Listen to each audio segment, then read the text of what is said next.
The bullet that killed her father wasn't meant for him. It was meant for the man who would save her life. In the blood-soaked dirt of 1875 Wyoming territory, Lila Granger made a choice that would change everything. Trust a wanted man or die alone in the wilderness. What she didn't know was that the cowboy with gentle eyes and a dark past had been watching over her long before that fatal day. This is a story of survival, secrets, and a love forged in gunfire and grief. Stay with me until the end and comment what city you're watching from. I want to see how far this story travels. The Wyoming sun hung low and merciless over the overturned wagon, painting everything in shades of copper and blood. Lila Granger pressed her back against the splintered wood, her father's small pistol trembling in her grip, her breath coming in short, silent gasps that burned her throat like swallowed fire. 30 feet away, 3 men rifled through her family's belongings with the casual efficiency of wolves picking at a carcass. She could hear them laughing. The sound made her stomach turn, not because it was cruel, but because it was ordinary. These men were discussing her father's pocket watch, her mother's silver hairbrush, the value of their horses, as if they hadn't just murdered a man in cold blood not 20 minutes earlier. As if John Granger's body wasn't cooling in the dirt 15 yards from where they stood, a dark stain spreading across his chest, his eyes still open to a sky he could no longer see. Lila had watched him die, had held his hand as the light left his eyes, as his lips formed words that never came, as the thunder of hoofbeats faded into the distance and left them alone with the wind and the dying. Don't move, she told herself, the words a desperate prayer. Don't breathe. Don't let them know you're here. Her father had shoved her behind the wagon in those final seconds before the bullets flew, had used his last moment of strength to hide her in the shadows, while he faced the men who'd been trailing them since Fort Laramie. She'd wanted to scream, to fight, to do something other than cower like a rabbit in the brush. But John Granger had looked at her with eyes that held 20 years of love and the certain knowledge of death, and he'd whispered one word, live. So she'd hidden. She'd bitten her lip until it bled to keep from crying out as the gunshots cracked across the prairie. She'd pressed her face into the dusty earth and listened to her father's last breath rattle from his lungs. And now she waited, heart pounding so hard she was certain they could hear it, while 3 murderers decided what to do with the wreckage of her life. Check the strong box again, one of them said, a tall man with a scar running from his eyebrow to his jaw, the one who'd fired the first shot. Old man said he had 200 in gold. Ain't found but 30. Maybe he was lying. This from a younger man, barely older than Lila's 22 years, with nervous hands and a voice that cracked. Maybe he didn't have no gold at all. He had it. The third man spoke with absolute certainty, his voice rough as creek gravel. Saw him counted out in Fort Laramie 3 days back. 200 in gold eagles fresh from the bank. He's got it hid somewhere. Lila's fingers tightened on the pistol grip. The gold was in her dress pocket, sewn into the lining by her father's careful hands the night before they'd left Fort Laramie. He'd known. Somehow, he'd known they were being followed, that trouble was coming. He'd given her the gold, the deed to land he'd never lived to see, and a letter of introduction to his old war friend in Silver Creek. One last chance, Lila girl, he'd said, pressing the papers into her hands. One last chance to build something good. Now he was dead, and that chance was slipping away with every second she remained trapped behind this wagon. Girl's got to be here somewhere, Scarface said, his boots crunching on broken glass as he circled the wagon. Saw her plain as day when we rode up. Pretty little thing in a blue dress. Lila looked down at her dusty blue cotton, now stained with her father's blood and the red dirt of Wyoming. Her heart hammered against her ribs. Maybe she ran, the young one offered. Maybe she's halfway to Whispering Pines by now. On foot? In this heat? She'd be dead before sunset. The gravel-voiced man laughed, a sound like bones rattling in a box. Nah, she's close, probably watching us right now, scared as a cornered cat. He wasn't wrong. Lila could feel the fear like ice water in her veins, cold and paralyzing. Her finger rested on the trigger of her father's pistol, a Colt 31 that she'd fired exactly 3 times in her life, all at tin cans lined up on a fence post back in Missouri. She had 5 shots. There were 3 men. The mathematics of survival had never seemed so impossibly complex. We find her, we find the gold, Scarface announced, his voice taking on a commander's tone. "Jake, you check the north side. Donnie, you take the—" The words died in his throat as a new sound cut through the afternoon air. Hoofbeats, steady and purposeful, coming fast from the east. Lila's breath caught. The three men froze, hands dropping to their guns with the instinctive speed of practiced killers. She risked a glance through a gap in the wagon boards and saw him, a single rider cresting the low hill about 200 yards out, silhouetted against the burning sky. "Hell," Jake muttered. "That's—" "I know who it is," Scarface interrupted, and for the first time Lila heard something other than confidence in his voice, something that might have been fear. "Mount up, now."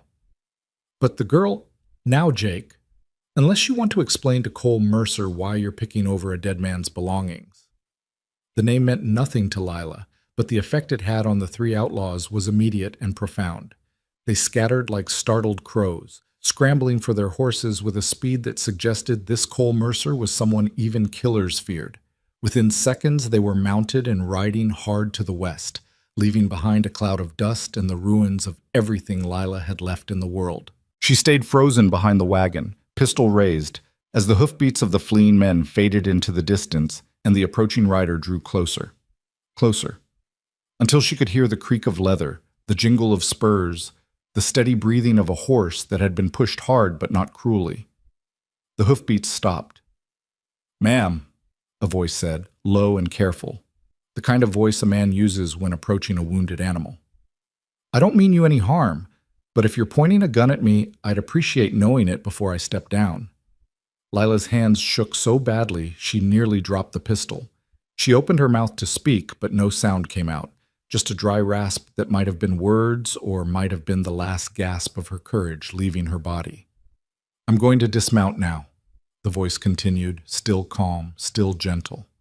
"I'm going to keep my hands where you can see them, and then I'm going to step around this wagon real slow so you can get a look at me.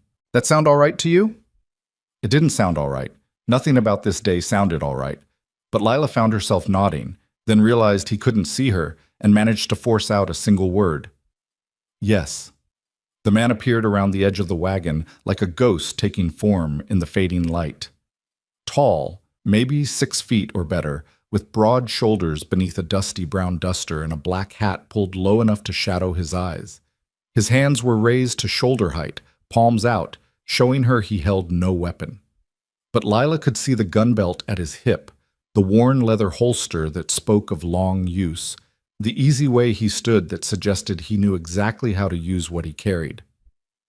For a long moment, they just looked at each other.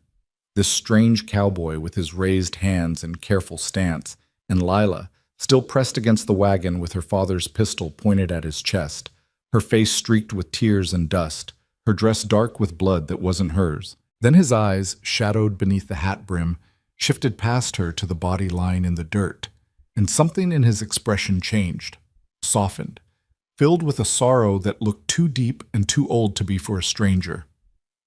"Your father?" he asked quietly. Lila nodded, not trusting her voice. The cowboy, Cole Mercer, the outlaws had called him, lowered his hand slowly and removed his hat, holding it against his chest in a gesture of respect that was somehow more comforting than any words could have been.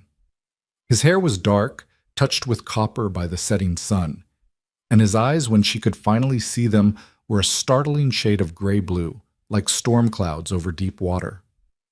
"I'm sorry," he said, and the words carried a weight of sincerity that made Lila's throat tighten. "I'm sorry I wasn't here sooner. I saw the smoke from your camp about an hour back and rode hard, but you can put your hands down," Lila heard herself say, her voice sounding strange and distant.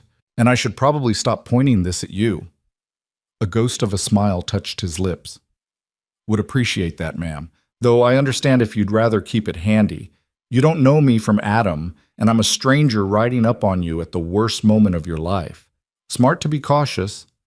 But Lila found she wasn't afraid of him, not the way she'd been afraid of the three outlaws, not with that sick instinctive terror that came from recognizing a predator. This man had something different in his eyes, something tired and sad and fundamentally decent, despite whatever reputation had sent those killers fleeing. She lowered the pistol slowly, though she didn't put it away.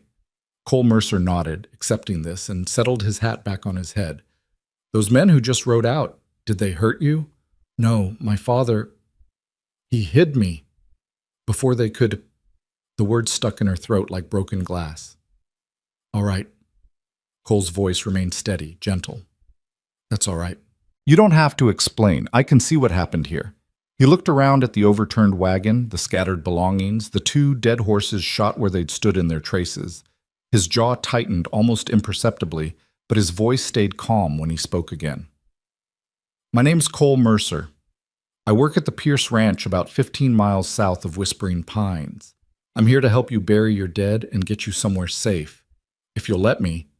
Lila stared at him, this stranger offering help with such simple certainty, as if there was nothing unusual about riding into a scene of murder and robbery and calmly offering to dig a grave. Part of her wanted to refuse, to maintain some shred of independence, to prove she could handle this alone. But the larger part, the part that was 22 years old and terrified and standing next to her father's body with the sun going down, knew the truth. She couldn't do this alone. Why? The question came out barely above a whisper. Why would you help me? You don't even know me. Cole Mercer looked at her for a long moment, those storm cloud eyes holding hers with an intensity that should have been uncomfortable, but somehow wasn't. When he spoke, his words were simple and true. You don't have to know someone to know they need help, ma'am. And you don't have to know someone to do what's right. Something in Lila's chest cracked open at those words. Some final barrier between the girl she'd been this morning and the woman she'd have to become to survive what came next. She felt tears spill hot down her cheeks, felt her legs start to shake, felt the pistol slip from her fingers to land in the dust at her feet. His name was John Granger, she said, her voice breaking. He was a good man. He deserved better than this. I'm sure he did. Cole stepped forward carefully, slowly, giving her time to object or retreat. When she didn't, he bent and picked up the fallen pistol, checked it with practiced hands, and offered it back to her grip first.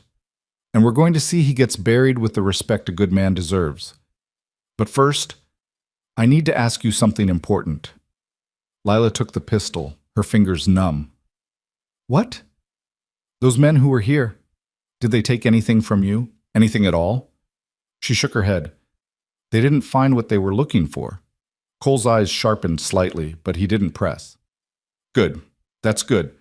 Now, do you have any other family? Anyone expecting you somewhere? We were headed to Silver Creek, Lila said, the words coming automatically now, as if someone else was speaking through her mouth. My father had a friend there, Donovan Pierce, from the war. Something flickered across Cole's face. Recognition, maybe, or surprise. Donovan Pierce of the Pierce Ranch? Yes, do you know him?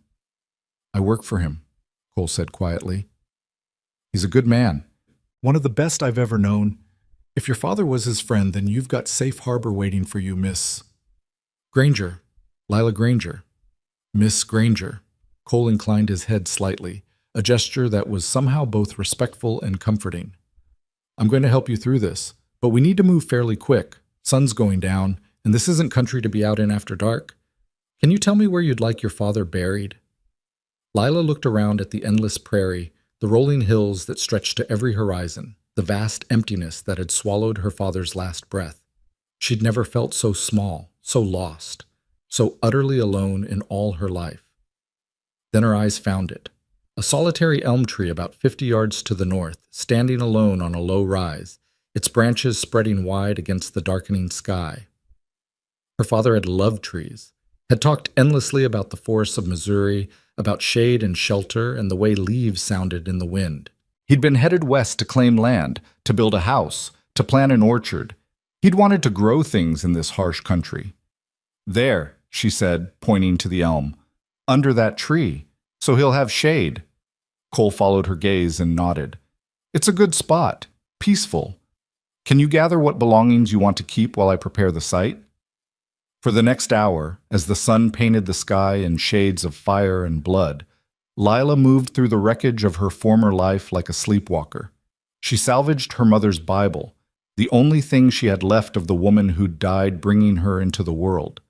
She found her father's favorite pipe, a tin photograph of her parents on their wedding day, a few changes of clothes that weren't too damaged. Everything else, the furniture, the dishes, the carefully packed crates that had held their hopes for a new beginning, she left scattered in the dust. Some things couldn't be carried forward. When she approached the elm tree, she found Cole had already dug deep into the hard prairie soil, his duster draped over a low branch, his shirt dark with sweat despite the cooling air. He worked with steady, methodical efficiency, his movements economical and practiced. This wasn't the first grave he'd dug, Lila realized, probably not even the 10th. He didn't stop working when she arrived, but he spoke quietly without looking up. Found a blanket in your wagon that was still clean.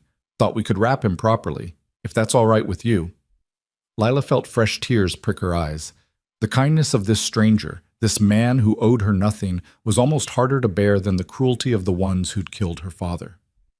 "Thank you," she whispered. They buried John Granger as the first stars began to appear in the darkening sky. Cole had fashioned a rough stretcher from wagon boards and blanket, had helped Lila wash her father's face and hands, had wrapped him with gentle respect before lowering him into the earth. Lila read from her mother's Bible, the 23rd Psalm, though her voice shook so badly she could barely form the words. Cole stood with his hat over his heart, head bowed, and when she faltered, he picked up the reading in a low, steady voice that carried across the prairie like a prayer. "Yea, though I walk through the valley of the shadow of death, I will fear no evil, for thou art with me." When the last shovelful of earth was placed and a simple cross fashioned from wagon wood marked the spot, Lila stood in the gathering darkness and felt the full weight of her loss settle over her like a physical thing. She was alone now. Truly, completely alone. An orphan at 22, with nothing but the clothes on her back, her father's gold hidden in her dress, and a letter of introduction to a man she'd never met. "Miss Granger," Cole said quietly, breaking into her thoughts, "I don't mean to rush you, but we need to make a decision. It's full dark soon, and those men who were here earlier, they might decide to come back once they figure I've moved on. We can make camp here if you want, but I'd recommend riding for Whispering Pines. It's only about 8 miles north, and they've got a proper hotel where you can rest safe." Lila looked at the fresh grave, at the cross standing stark against the starlight, and felt something harden in her chest. Her father had died trying to get her to safety, to give her a chance at the life he'd dreamed for her. She wouldn't dishonor that by getting herself killed in the wilderness out of sentiment. "Whispering Pines," she said firmly. "Let's go." Cole nodded and moved to gather her salvaged belongings, but Lila stopped him with a hand on his arm. He went still at her touch, looking down at her with those storm cloud eyes that seemed to see more than they should. "Why are you doing this?" she asked again, needing to understand. "Those men, they were afraid of you. They ran when they heard your name. You could have just kept riding. You could have ignored the smoke from our camp. Why did you stop?" Cole was quiet for a long moment, his gaze distant, as if he were looking at something far beyond the darkening prairie. "Because a long time ago," he finally said, his voice rough with old pain, "I needed help and nobody came. I learned what it costs when good people ride on by and leave someone to face their nightmares alone. I swore I'd never be that person, never ride past someone in need if I had the power to help." He looked down at her hand still resting on his arm, then back to her face. "Your father sounds like he was a brave man, Miss Granger. Sounds like he fought to protect you with his last breath. The least I can do is make sure that sacrifice wasn't for nothing. The least I can do is get you somewhere safe." Lila felt something shift in her chest. Not trust, not yet, but the possibility of it. This stranger with the dangerous reputation and the gentle hands who'd stopped to help when he could have ridden on, who dug a grave in hard ground as the sun went down, who spoke of honor and sacrifice as if they still meant something in this harsh country. "Thank you, Mr. Mercer," she said quietly. "I don't know how I'll ever repay you for this kindness." A sad smile touched his lips. "Don't need repaying, ma'am. Just doing what any decent person would do." He paused, then added softly, "Though I'd appreciate it if you'd call me Cole. Mr. Mercer makes me feel like my father, and that's not a comparison I'm eager to claim." "Cole, then," Lila agreed. "And I'm Lila. Just Lila." "All right, just Lila." The small attempt at humor didn't quite reach his eyes, but Lila appreciated the effort. Let's get you to town before the temperature drops much more. The ride to Whispering Pines passed in a blur of starlight and steady hoofbeats. Cole had provided Lila with one of the dead horse's saddles, rigged to his own mount so she could ride behind him, her arms wrapped around his waist for balance, her few belongings secured in his saddlebags. She should have been uncomfortable, pressed close to a strange man in the darkness, but exhaustion and grief had burned through her capacity for propriety. She simply held on and let him guide them through the night. Cole spoke occasionally, pointing out landmarks she couldn't see in the darkness, warning her when the horse would step over rough ground, keeping up a quiet stream of gentle conversation that asked nothing of her but kept the silence from becoming oppressive. He told her about Whispering Pines, a small ranching town of maybe 200 souls, with a general store, a church, a hotel, and a saloon that served surprisingly good steak on Saturdays. He described the country they were riding through, the way it would look in daylight, the cattle ranches that dotted the hills, the creek that ran year-round and gave the town its name. He didn't ask about her father, or what had happened, or where she was planning to go. He didn't press for details or expect her to explain her life to him. He just rode steady and true through the darkness, and somehow that quiet competence was more comforting than any words could have been. They reached Whispering Pines just before 9 o'clock, the scattered lights of the town appearing like earthbound stars in the distance. As they rode down the main street, really the only street, Lila saw what Cole had described, a row of simple wooden buildings, a church with a white steeple, a hotel with a painted sign proclaiming clean rooms, fair prices, and sure enough, a saloon from which came the sound of a piano and rough male laughter.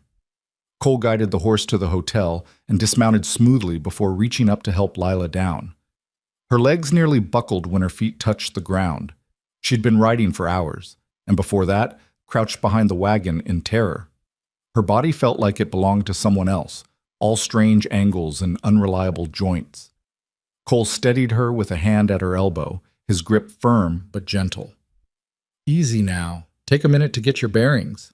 "I'm fine," Lila said automatically, though they both knew it was a lie.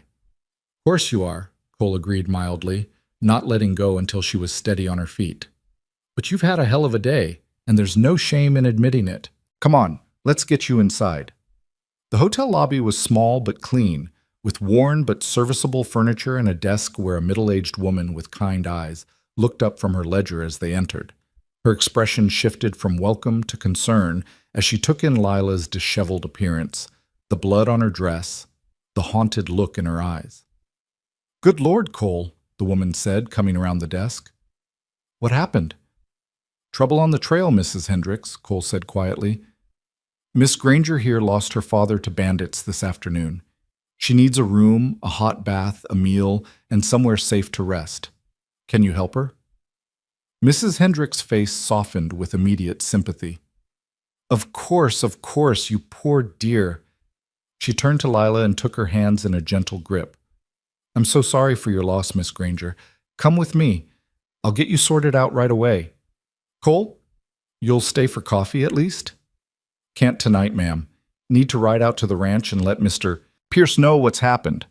He looked at Lila, and something in his expression made her chest tighten. Miss Granger's father was headed to see Donovan. They were old friends from the war. "I expect he'll want to know about this." "Oh, that's right. Donovan did mention expecting a visitor." Mrs. Hendricks squeezed Lila's hands. "Well then, you're practically family already, dear. Donovan's a good man and he'll see you right. You don't have to worry about anything now." But Lila found herself worrying about one thing in particular as Mrs. Hendricks began to usher her toward the stairs. She turned back to Cole, who was already heading for the door. "Wait," she called out, and he stopped, looking back at her with those storm cloud eyes. Will I see you again?" The question came out more vulnerable than she'd intended, revealing just how much she'd come to depend on this stranger's steady presence in the few short hours since he'd ridden into her nightmare. Cole's expression softened. "I expect so, Miss Granger. The Pierce Ranch isn't far, and I'll need to bring Mr. Pierce to town when he comes to meet you. Besides," he paused, then added quietly, "I like to see things through. Make sure the people I help actually make it to safe harbor. So yes, you'll see me again." "Good," Lila said, and meant it more than she could articulate. "Thank you, Cole, for everything." Just doing what's right, ma'am. He tipped his hat to her, then to Mrs. Hendricks, and disappeared into the night, leaving Lila standing in the warm lobby with a stranger's kindness wrapped around her like a blanket, and her father's grave fresh in the earth 8 miles south. Mrs. Hendricks guided her upstairs to a small room with a bed, a washstand, and a window overlooking the main street. While Lila stood numbly in the center of the space, the older woman busied herself building a fire, heating water, laying out clean towels with brisk efficiency. "I'll bring up some stew and bread in a bit," she said, her voice gentle. "And I've got a nightdress you can borrow. We're about the same size, I think. You just wash up and try to rest, dear. Tomorrow will be soon enough to figure out what comes next." Lila nodded, not trusting her voice. When Mrs. Hendricks finally left, closing the door softly behind her, Lila sank onto the edge of the bed and let herself fall apart. She cried for her father, for the life they'd planned that would never be, for the fear that had gripped her behind that wagon, for the loneliness of an unmarked grave on an empty prairie. She cried until her throat was raw and her eyes burned, until there were no more tears left, only a hollow ache where her heart used to be. Then she washed her face in the basin of warm water Mrs. Hendricks had left, changed out of her blood-stained dress into the borrowed nightgown, and ate the stew that appeared outside her door like magic. She moved through these motions mechanically, her body obeying while her mind drifted somewhere far away, not quite ready to fully inhabit this new reality. Finally, as the town settled into quiet around her and the stars wheeled overhead in their ancient patterns, Lila lay down in a stranger's bed in a strange town and closed her eyes. Her last thought before sleep claimed her was of Cole Mercer riding through the darkness toward the Pierce Ranch, carrying news of death to a man who'd been expecting a reunion with an old friend. She wondered what Donovan Pierce would think when he heard. She wondered if he'd want to take in the orphaned daughter of his war companion, or if that letter of introduction would prove worthless now that her father couldn't vouch for her character. She wondered if she'd ever feel safe again. But underneath all that wondering, buried deep where she wasn't quite ready to examine it, was something else. The memory of storm-cloud eyes and gentle hands, of a stranger who'd stopped when he could have ridden on, who dug a grave as the sun set and asked nothing in return. "You don't have to know someone to know they need help," he'd said. In the darkness of her room, Lila Granger held on to those words like a lifeline and let herself believe, just for a moment, that maybe, just maybe, she wasn't as alone as she thought. Outside, the wind whispered through the streets of whispering pines, carrying the scent of sage and distant rain, and somewhere out on the prairie, under a solitary elm tree, a fresh grave settled into the earth, while the stars kept their silent watch above. The story had only just begun. Morning came too early and too bright, sunlight slicing through the thin curtains of Lila's room like an accusation. For one merciful moment, she didn't remember. Then it all crashed back. Her father's death, the grave under the elm tree, the long ride through darkness with a stranger's arms the only thing keeping her from falling into the void. She lay still, staring at the unfamiliar ceiling, and wondered how the world could keep turning when hers had stopped completely. A soft knock at the door pulled her from the gray fog of grief. "Miss Granger, are you awake, dear?" Mrs. Hendricks' voice carried that particular gentleness people reserved for the newly bereaved, as if speaking too loudly might shatter what fragile pieces remained. Lila sat up slowly, every muscle protesting. "Yes, ma'am. I'm awake. I've brought you some breakfast and fresh water for washing. May I come in?" "Of course." Mrs. Hendricks entered with the tray balanced on one hip, her expression carefully neutral as she took in Lila's hollow eyes and pale face. She set the tray on the small table by the window, scrambled eggs, toast, coffee that smelled like liquid salvation, and turned to face her guest with the kind of directness Lila was learning to appreciate in Western women. "I won't pretend to know what you're feeling, Miss Granger, but I've buried people I loved, and I know that eating seems impossible when your heart's broken. But your body doesn't care about your grief. It still needs fuel. So I'm going to leave this here, and I'm going to check back in an hour, and I expect to see at least half of it gone. Understood?" Despite everything, Lila felt a ghost of a smile touch her lips. "Yes, ma'am." "Good girl." Mrs. Hendricks moved toward the door, then paused. "Cole Mercer came by early this morning, before dawn actually, left money for your room and board, paid up for 2 weeks. Also left this." She produced an envelope from her apron pocket and handed it to Lila. The paper was simple, the handwriting neat and precise, her name written across the front in dark ink, Miss L. Granger. He said to tell you that Mr. Pierce will be in town this afternoon to speak with you, and that you shouldn't worry about anything. Everything's been taken care of. Mrs. Hendricks' expression softened. Cole's a good man, Miss Granger. Whatever you might hear about him in town, whatever stories people tell, you remember that. He's got a past, same as we all do, but his character's solid. I trust him with my life, and I don't say that lightly. The words carried a weight of warning and reassurance both, leaving Lila more confused than comforted. What kind of stories? Mrs. Hendricks hesitated, clearly weighing her words. The kind that aren't mine to tell. If Cole wants you to know his history, he'll share it.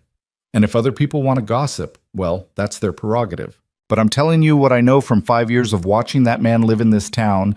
He's decent, he's honorable, and he keeps his word. That's all that matters to me. She left before Lila could ask anything else, closing the door with a soft click that somehow felt final.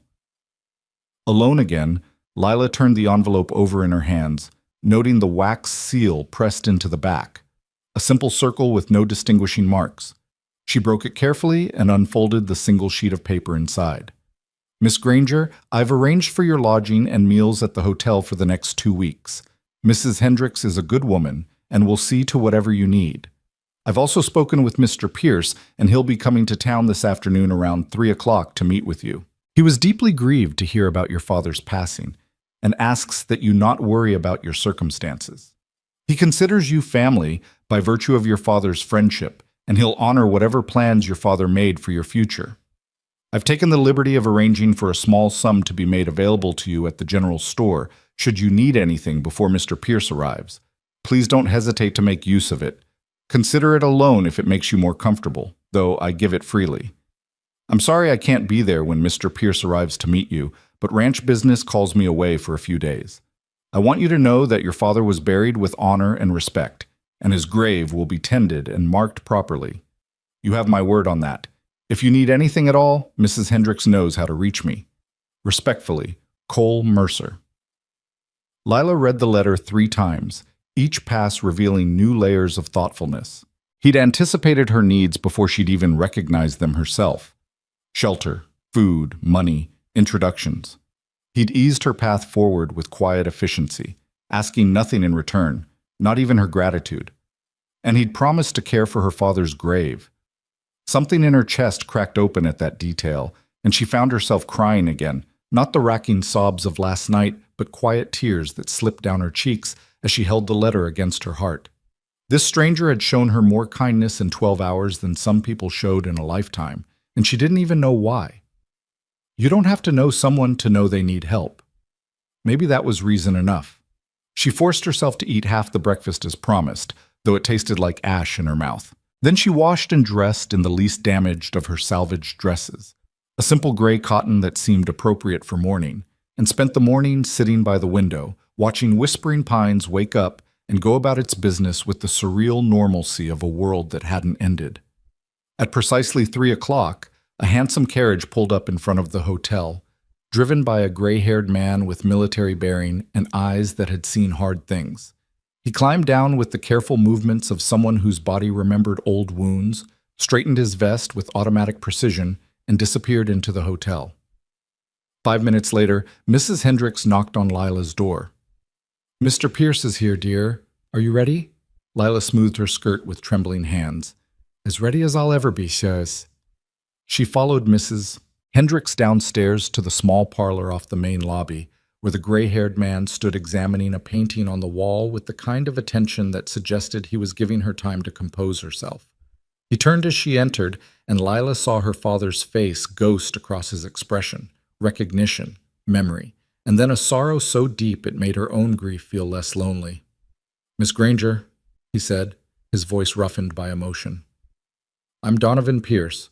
Your father and I served together in the war. He saved my life at Antietam, and I've considered him one of the finest men I've ever known." He paused, visibly struggling for control. "I'm so very sorry for your loss. John Granger deserved a better end than what found him on that trail." Lila's throat tightened. "He spoke of you often, Mr. Pierce. He said you were the bravest man he'd ever fought beside and the truest friend he'd ever known. Donovan's eyes grew bright. Did he? Well, he was too generous with his praise, as always, but I'm honored he remembered me kindly. He gestured to the chairs arranged by the fireplace. Please sit. We have much to discuss. They settled into the worn furniture, and Mrs. Hendricks appeared with coffee and cake that neither of them touched. For a long moment, Donovan simply looked at Lila, his expression unreadable. You have your mother's eyes, he finally said. John showed me a photograph once, years ago. Said you were the spitting image of her, and he was right. He shook his head slowly. He was so proud of you, Miss Granger. Every letter he wrote mentioned something you'd accomplished, some way you'd made him proud. He lived for you after your mother passed. You were his whole world. The words hit Lila like physical blows, each one true and terrible and cherished. He was mine too. I don't know what to do now that he's gone. You survive, Donovan said simply. You wake up each morning and you survive, and eventually the surviving gets easier. Not the missing. That never gets easier. But the surviving does. He leaned forward, his gaze steady and sure. Your father wrote to me 6 months ago, telling me about his plans to come west. He asked if I might have work for him on the ranch, or if I knew of good land he could claim nearby. I wrote back and told him I had both. Work if he wanted it, land if he preferred independence. He wrote again just before you left Fort Laramie, telling me you'd be arriving within the month. Donovan paused, choosing his words carefully. In that last letter, he asked me for a promise. He said that if anything happened to him on the journey, I was to look after you as if you were my own daughter. He said you were smart and capable and stronger than you knew, but that the world was hard on women alone, and he wanted to know you'd have protection and family if he couldn't provide it himself. Lila's hands clenched in her lap. He knew. He knew something might happen. I think he sensed danger, yes. John always had good instincts. Donovan's expression hardened. Cole told me about the men who attacked you, the one with the scar and his companions. I know them by reputation. They're cowards and thieves who prey on travelers. The law's been after them for months, but they're slippery bastards. He caught himself. Pardon my language. I've heard worse, Lila said quietly, and thought worse about them myself. A ghost of approval crossed Donovan's face.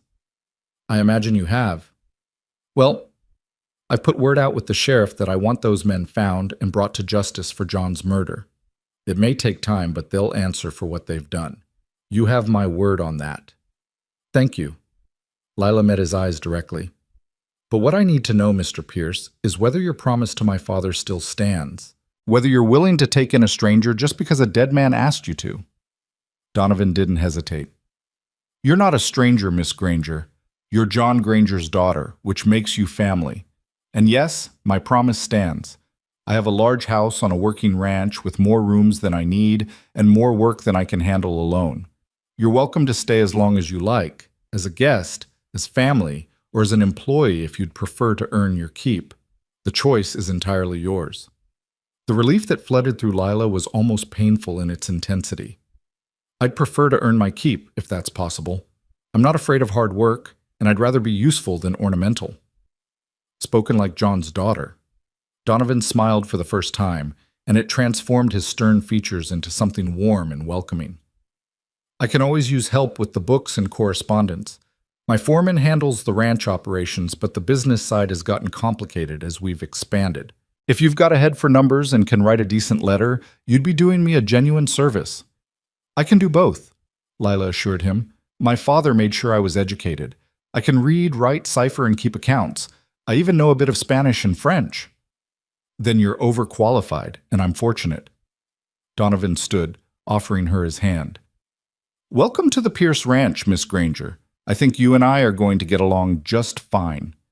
Lila took his hand, feeling the strength in his grip, the calluses that spoke of work done and hardship endured.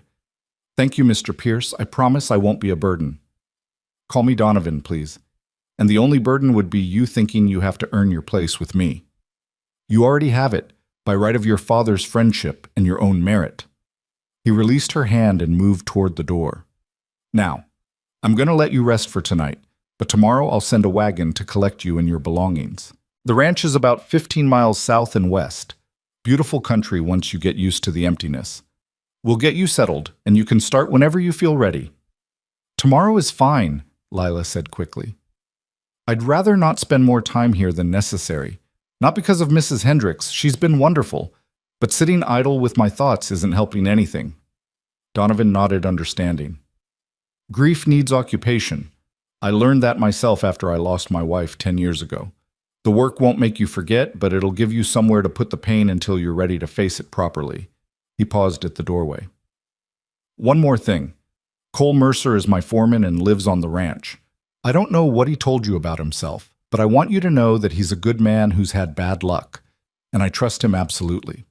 If you hear stories about him in town, please give him the chance to explain before you make judgments." It was the second time someone had warned her about Cole's mysterious past, and Lila's curiosity sharpened. "What kind of stories exactly?" "The kind that aren't always true, and aren't always fair," Donovan said carefully. "The kind that follow a man who's been falsely accused and can't fully clear his name because the people with power don't want the truth to come out." His expression grew fierce. "Cole Mercer is one of the finest men I've ever known, Miss Granger. He saved my life, saved my ranch, and saved more people than I can count from trouble they didn't deserve. Whatever you hear about his past, remember that I know him, I trust him, and I'd stake my reputation on his character." The vehemence in his voice left no room for doubt about his convictions, even if it didn't answer Lila's questions. "I'll remember that. And for what it's worth, he was nothing but kind to me when I needed help most. I already know he's a good man, whatever his history might be." Donovan's expression softened. "I'm glad. He'll be pleased to know you made it safely to the ranch when he returns from his business in Cheyenne." After Donovan left, Lila returned to her room and discovered the full extent of Cole's generosity. On the dresser sat a small pile of items she hadn't noticed before: a new dress in deep blue cotton, a warm shawl, sturdy boots in what looked like her exact size, and a wide-brimmed hat suitable for the harsh western sun. Tucked beneath them was another note in that same precise handwriting. "Thought you might need these. The general store owner is good at guessing sizes." See, Lila held the dress against herself and found it fit perfectly. The boots, too. Even the hat sat comfortably on her head when she tried it on, shading her face from the mirror's reflection. How had he known? When had he arranged this? He must have gone to the store before dawn, must have described her to the owner, must have spent his own money to ensure she had what she needed. She didn't even know how to begin repaying such kindness. That evening, as Lila sat by the window watching the sun paint the western sky in shades of orange and gold, Mrs. Hendricks brought up dinner and stayed to chat. The older woman seemed to understand that Lila needed company, but not conversation, so she mostly talked about inconsequential things: the weather, the town's upcoming summer dance, the rancher's wife who'd just had twins. But eventually, inevitably, the conversation turned to Cole Mercer. "I suppose you're wondering about him," Mrs. Hendricks said, setting down her coffee cup with a delicate clink, "about why everyone speaks of him with such strange mix of respect and wariness." Lila hesitated, not wanting to seem like she was gossiping, but curiosity won out. "Mr. Pierce and you both warned me about stories, but nobody's told me what the stories actually are." Mrs. Hendricks sighed. "That's because they're complicated, dear, and most people don't know the full truth. What I'm about to tell you is what Cole told Donovan, who told me in confidence, so I'll ask you to keep it to yourself." "Of course." 5 years ago, Cole Mercer was a different man, young, idealistic, working as a deputy in a town called Silver Falls, about 200 miles east of here. He came from a good family, had prospects, was even engaged to be married. Mrs. Hendricks paused, her expression troubled. Then the judge's son and his friends robbed the bank, killed a clerk in the process, and framed Cole for the crime. Lila's breath caught. "What? Why?" "Because Cole had arrested the judge's son the month before for beating a saloon girl half to death, and the boy wanted revenge. He and his friends staged the robbery, wore masks, killed poor Mr. Henderson, who was just doing his job, and made sure witnesses saw someone matching Cole's description fleeing the scene. They planted evidence in Cole's room, testimony from paid liars, even found a prostitute willing to swear Cole had confessed to her in bed. Mrs. Hendricks' hands tightened around her cup. The trial was a farce. The judge, the boy's father, presided. The jury was stacked with the judge's friends. Cole's fiancée turned on him, claimed she'd always suspected he was violent and dishonest. They convicted him in less than an hour and sentenced him to hang. Horror washed through Lila. But he's here. He obviously didn't hang. No. The night before his execution, someone helped him escape. Nobody knows who, though there's speculation it was the real bank robber's conscience finally catching up to them, or maybe another deputy who knew the truth. Cole ran. He's been running ever since, working under his own name but staying one step ahead of the law that wants him dead for a crime he didn't commit. Lila stared at Mrs. Hendricks, trying to reconcile this story with the gentle man who'd buried her father and arranged for her care. But if he's innocent, why doesn't he fight the charges? Why doesn't he prove the truth? Because the judge is powerful, the witnesses are paid to lie, and the real criminals have covered their tracks too well. Cole tried for the first year, sent letters, hired lawyers, gathered evidence. But every door closed in his face. The judge made sure of it. Eventually, Cole realized the only way he'd get justice was if the real robbers confessed or the judge's son made a mistake, and neither seemed likely. Mrs. Hendricks met Lila's eyes squarely. So he chose to live his life as best he could, helping people where he found them, doing good work, building a reputation for honor and decency in the places that mattered. The law may call him a criminal, but everyone who actually knows him knows the truth. That's why those men ran when they heard his name, Lila said slowly, understanding dawning. Not because he's dangerous, but because he's got a reputation as someone who fights for people who can't fight for themselves. Exactly. Cole Mercer may be wanted for crimes he didn't commit, but he's also known as a man who doesn't abide bullies, thieves, or cowards. Those outlaws who killed your father knew that if Cole found them picking over a dead man's belongings, there'd be hell to pay, warrant or no warrant. Lila sat back, her mind reeling. She thought about the way Cole had handled her father's body with such gentle respect, the way he'd spoken about doing what was right, the way he'd arranged for her care without asking anything in return. She thought about Donovan's fierce defense and Mrs. Hendricks' obvious affection. And she thought about her father, who'd always said that character was proven in adversity, that the measure of a man wasn't what he had, but what he did with what he'd been given. "I believe he's innocent," she said quietly. "I don't know him well, but I believe it." Mrs. Hendricks smiled. "So do I, dear. So do most people who've met him.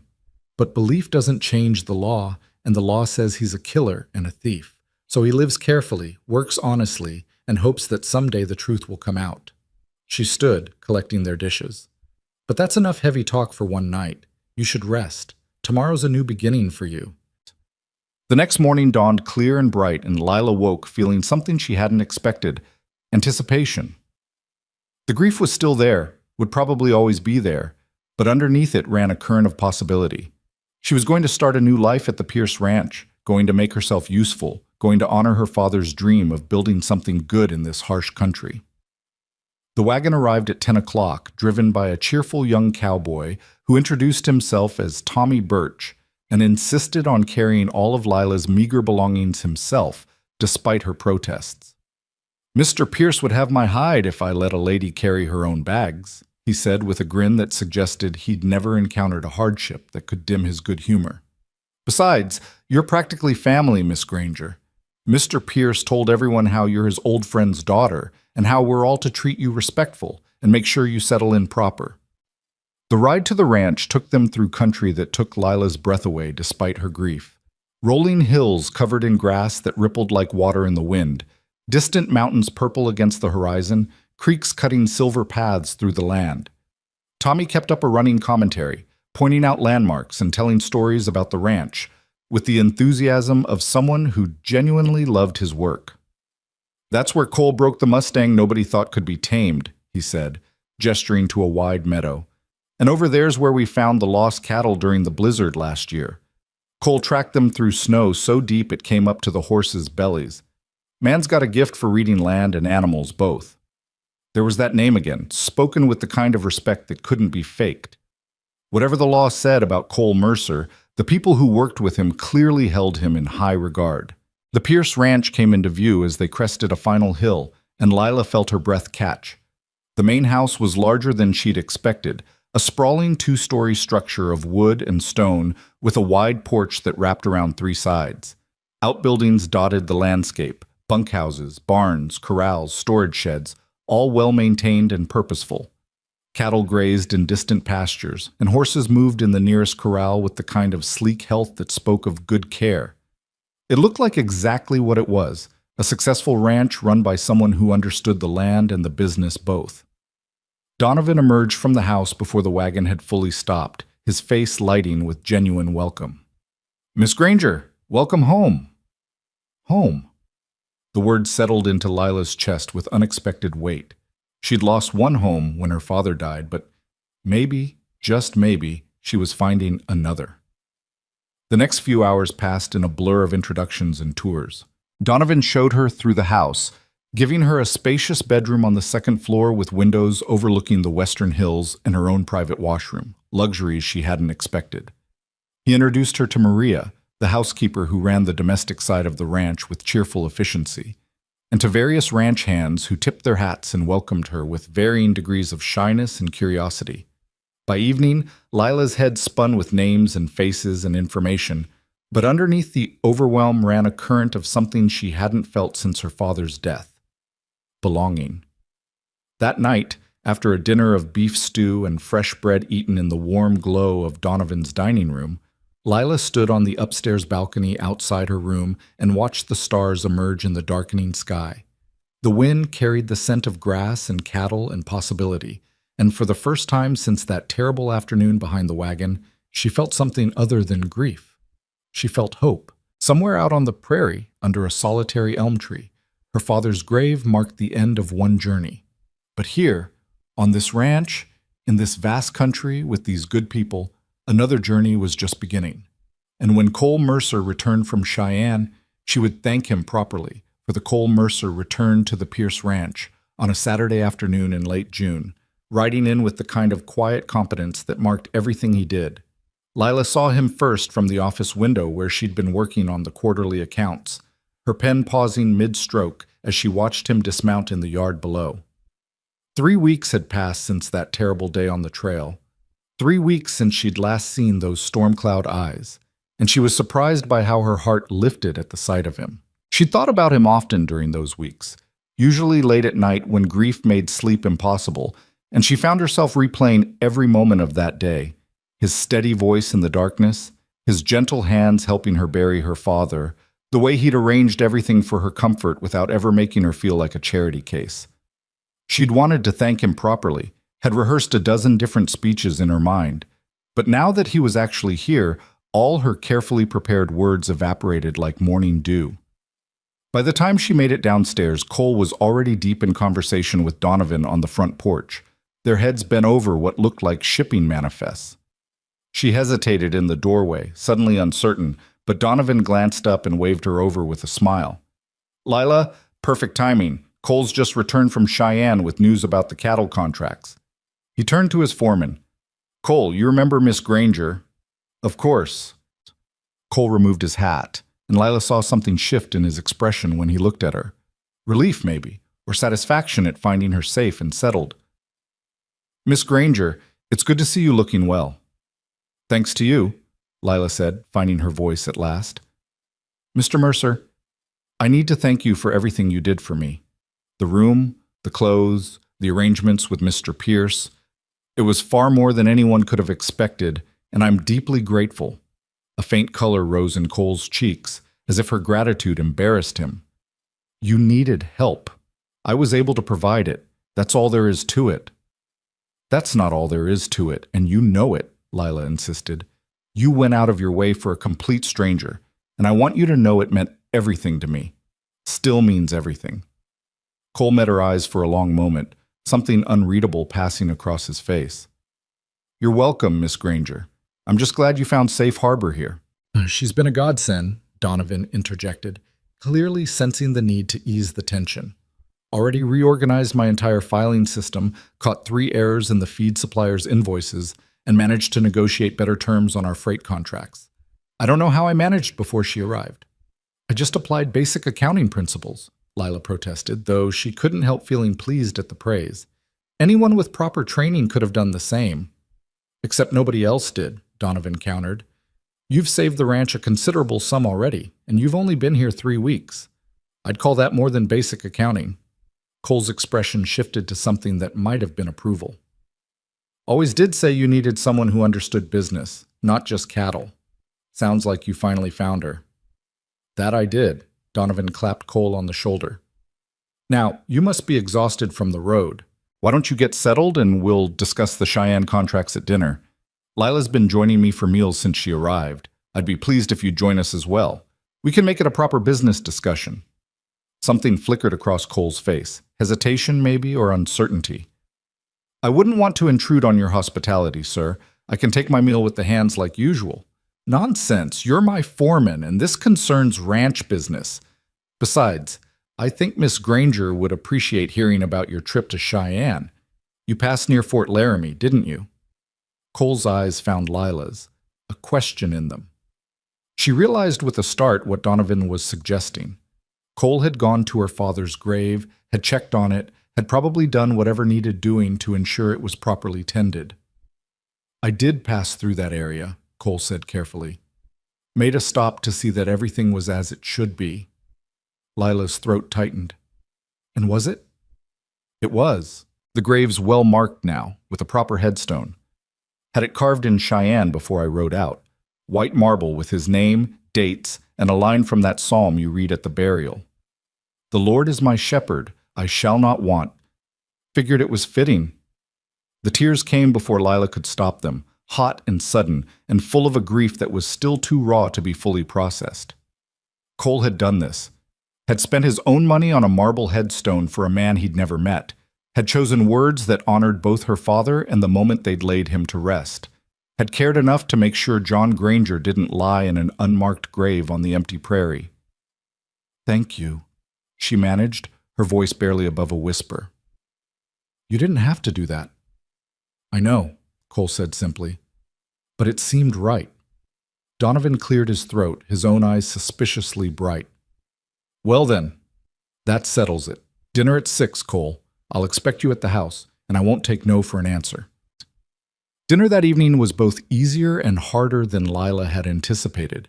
Easier because Donovan kept the conversation focused on business, the cattle contracts, shipping schedules, plans for expanding the breeding program.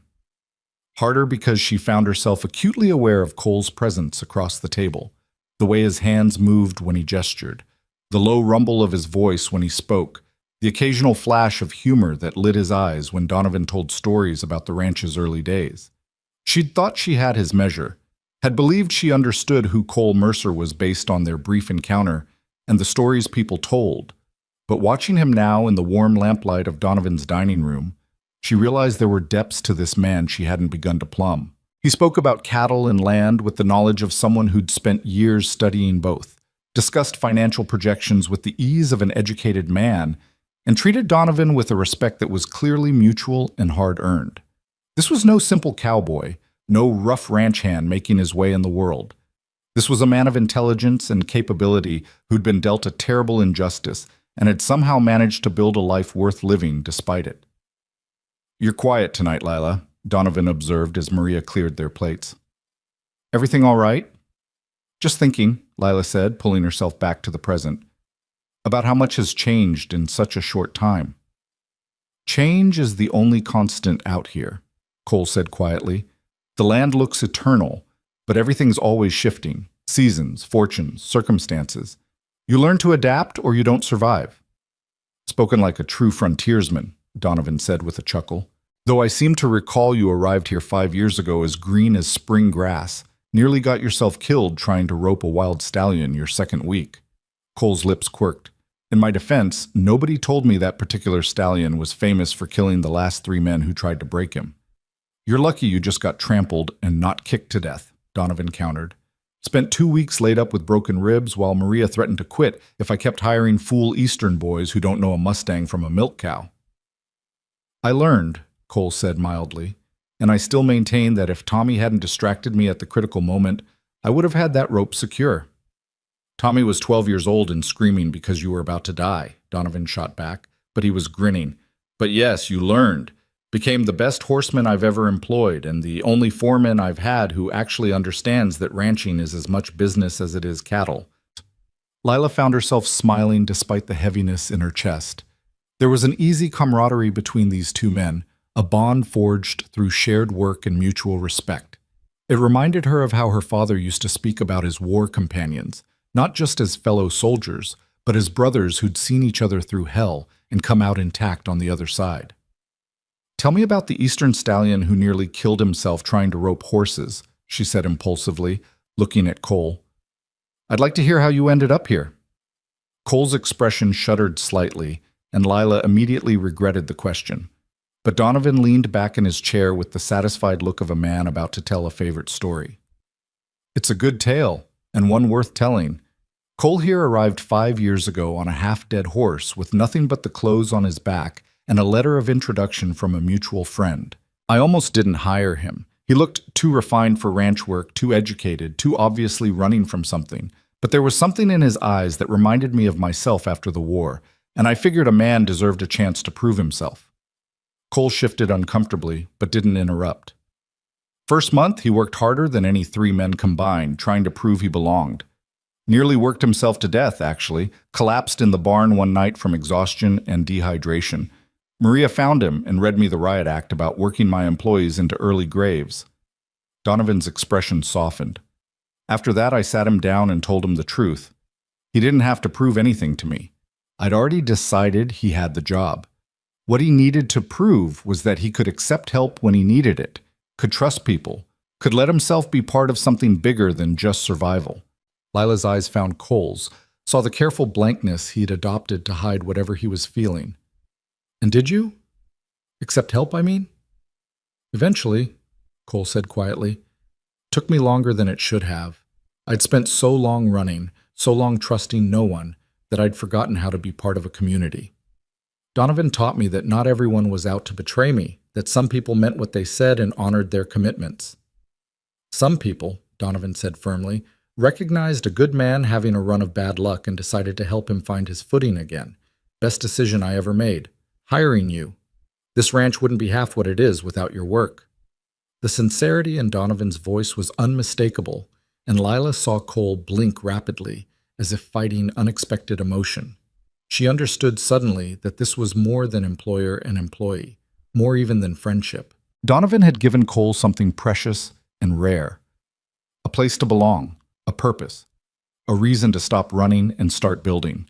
Just as he was now giving her the same gifts. The conversation shifted to lighter topics after that, and by the time Lila excused herself to retire for the evening, she felt she understood both men better. Understood why Donovan defended Cole so fiercely, why the ranch hands respected him so completely, why her father had trusted his old war friend's judgment enough to send his daughter into Donovan's care. These were good men in a hard land, doing their best to build something lasting and true. As summer deepened and July burned hot across the Wyoming hills, Lila settled into the rhythms of ranch life with surprising ease. Her mornings were spent managing the business side of operations, correspondence with buyers, inventory tracking, payroll calculations, contract negotiations. Afternoons, she often spent learning the physical work of the ranch, despite Donovan's protests that she was hired for her mind, not her labor. I need to understand how everything works, she insisted, pulling on the riding gloves Tommy had given her. How can I manage the business if I don't understand the actual work being done? So Tommy taught her to ride properly, graduating her from the gentle mare she'd started with to increasingly spirited horses until she could handle most of what the ranch had to offer. The ranch hands showed her how to mend fence, how to read cattle for signs of illness, how to manage the complex logistics of moving livestock across vast distances. And slowly, almost imperceptibly, she became not just Donovan's bookkeeper, but a genuine member of the ranch community. Cole watched her progress with what seemed like quiet approval, though he kept a careful distance that Lila couldn't quite interpret. He was never unkind, always respectful, frequently helpful when she had questions about ranch operations. But there was a wall between them, invisible but unmistakable, as if he decided that maintaining professional boundaries was safer than allowing anything more personal to develop. It shouldn't have bothered her. She was here to work, to build a new life, to honor her father's memory by making something of herself in this hard country. She shouldn't care whether the ranch foreman maintained polite distance, but she did care. More than she wanted to admit. "You're staring at him again," Maria observed one afternoon in late July, catching Lila watching through the kitchen window as Cole worked with a young horse in the corral. Lila jerked her attention back to the vegetables she was supposed to be chopping. "I wasn't staring, I was just watching him work. He's very good with horses." "Mm-hmm." Maria's tone suggested she wasn't fooled for a second. "And I suppose you've been asking Tommy all those questions about Cole's daily schedule because you're just interested in ranch management." "I have been interested in ranch management," Lila protested, feeling her cheeks heat. "It's important to understand how all the pieces fit together. The only piece you seem interested in understanding is the one with storm cloud eyes and a gentle way with broken things." Maria set down her own knife and fixed Lila with a knowing look. "I've seen the way you watch him, Nina, and I've seen the way he tries very hard not to watch you back." Lila's hands stilled. "What do you mean?" "I mean that man looks at you when he thinks no one's watching, looks at you like a man dying of thirst looks at water. Then he catches himself and turns away, builds that wall higher, reminds himself of all the reasons he should keep his distance." Maria's expression softened. "He's protecting you in his way, protecting you from the complications his past would bring into your life." "That's not his decision to make," Lila said quietly. "No, but it's the decision he's made anyway. Cole Mercer is many things, but selfish isn't one of them. He won't let himself care for you the way he wants to because he believes you deserve better than a man with a price on his head." The words settled into Lila's chest like stones. She'd known about the warrant, about the false accusations, about the injustice that had driven Cole into exile, but she hadn't fully considered how that history might be shaping his present choices, keeping him locked in a solitude he'd never chosen. "What if I don't want better?" she heard herself ask. "What if I want him exactly as he is?" Maria smiled sadly. "Then you're going to have to convince him that you know what you're choosing and that you're choosing it anyway. That won't be easy. Cole spent 5 years believing he has nothing to offer anyone, that caring for people only puts them in danger. You'd have to show him different." Before Lila could respond, raised voices from the yard drew their attention. Through the window, she saw several ranch hands gathered near the barn, their postures tense, their expressions angry. Cole stood in the center of the group, his stance deceptively relaxed, but his hand resting near his gun belt in a way that suggested he was ready for trouble. "What's happening?" Lila asked, already moving toward the door. "Nothing good," Maria muttered, following her outside. They arrived just as one of the hands, a newer hire named Roberts, who Lila had never much liked, stepped forward with a newspaper clutched in his fist. "This is you, isn't it?" Roberts demanded, thrusting the paper at Cole. "This wanted poster, Cole Mercer, wanted for bank robbery and murder in Silver Falls. That's you." Cole didn't flinch, didn't reach for the paper, didn't show any reaction at all, except for a slight tightening around his eyes. "It is." The confirmation sent a ripple through the gathered men. Some looked shocked, others angry, a few merely curious. Robert's face twisted with righteous indignation. "And you've been here 5 years, working alongside honest men, and nobody thought to mention you're a wanted criminal?" "Everyone who matters knows," Cole said evenly. "Donovan knew before he hired me. The sheriff in Whispering Pines knows. Most of the hands who've been here more than a year know. It's not a secret." "Well, it's news to me," Robert spat, "and I don't take kindly to working with murderers and thieves. For all we know, you've been stealing from the ranch the whole time, or planning to rob us all in our sleep." "That's enough." Donovan's voice cut across the yard like a whip as he strode out from the barn, his expression thunderous. "Roberts, you're new here, so I'll explain this once. Cole Mercer was falsely accused of crimes he didn't commit. I know this because I've known him for 5 years, because I've seen his character tested 100 different ways, and because I trust him more than I trust most men I've known my whole life. If that's not good enough for you, you're welcome to collect your pay and ride out." Robert's face flushed dark red. You're defending a wanted man? What kind of outfit are you running here? The kind where a man's judged by his actions, not by lies told about him by corrupt judges protecting their criminal sons, Donovan said coldly. The kind where loyalty and honor means something. The kind where we don't turn on our own because some self-righteous fool shows up with a 5-year-old warrant and no understanding of the actual facts. The facts are he's wanted by the law, Roberts insisted. The facts are there's probably a reward for turning him in. The facts are...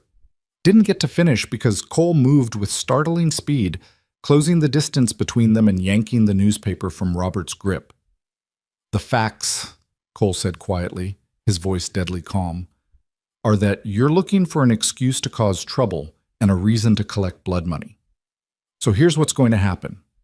You're going to collect your wages from Miss Granger, you're going to pack your gear, and you're going to be off this ranch by sundown. If you even think about reporting my whereabouts to the law, if you make any move that puts this ranch or these people in danger, you'll discover that some of the rumors about me are actually true. The threat hung in the air like smoke. Roberts looked around for support and found none.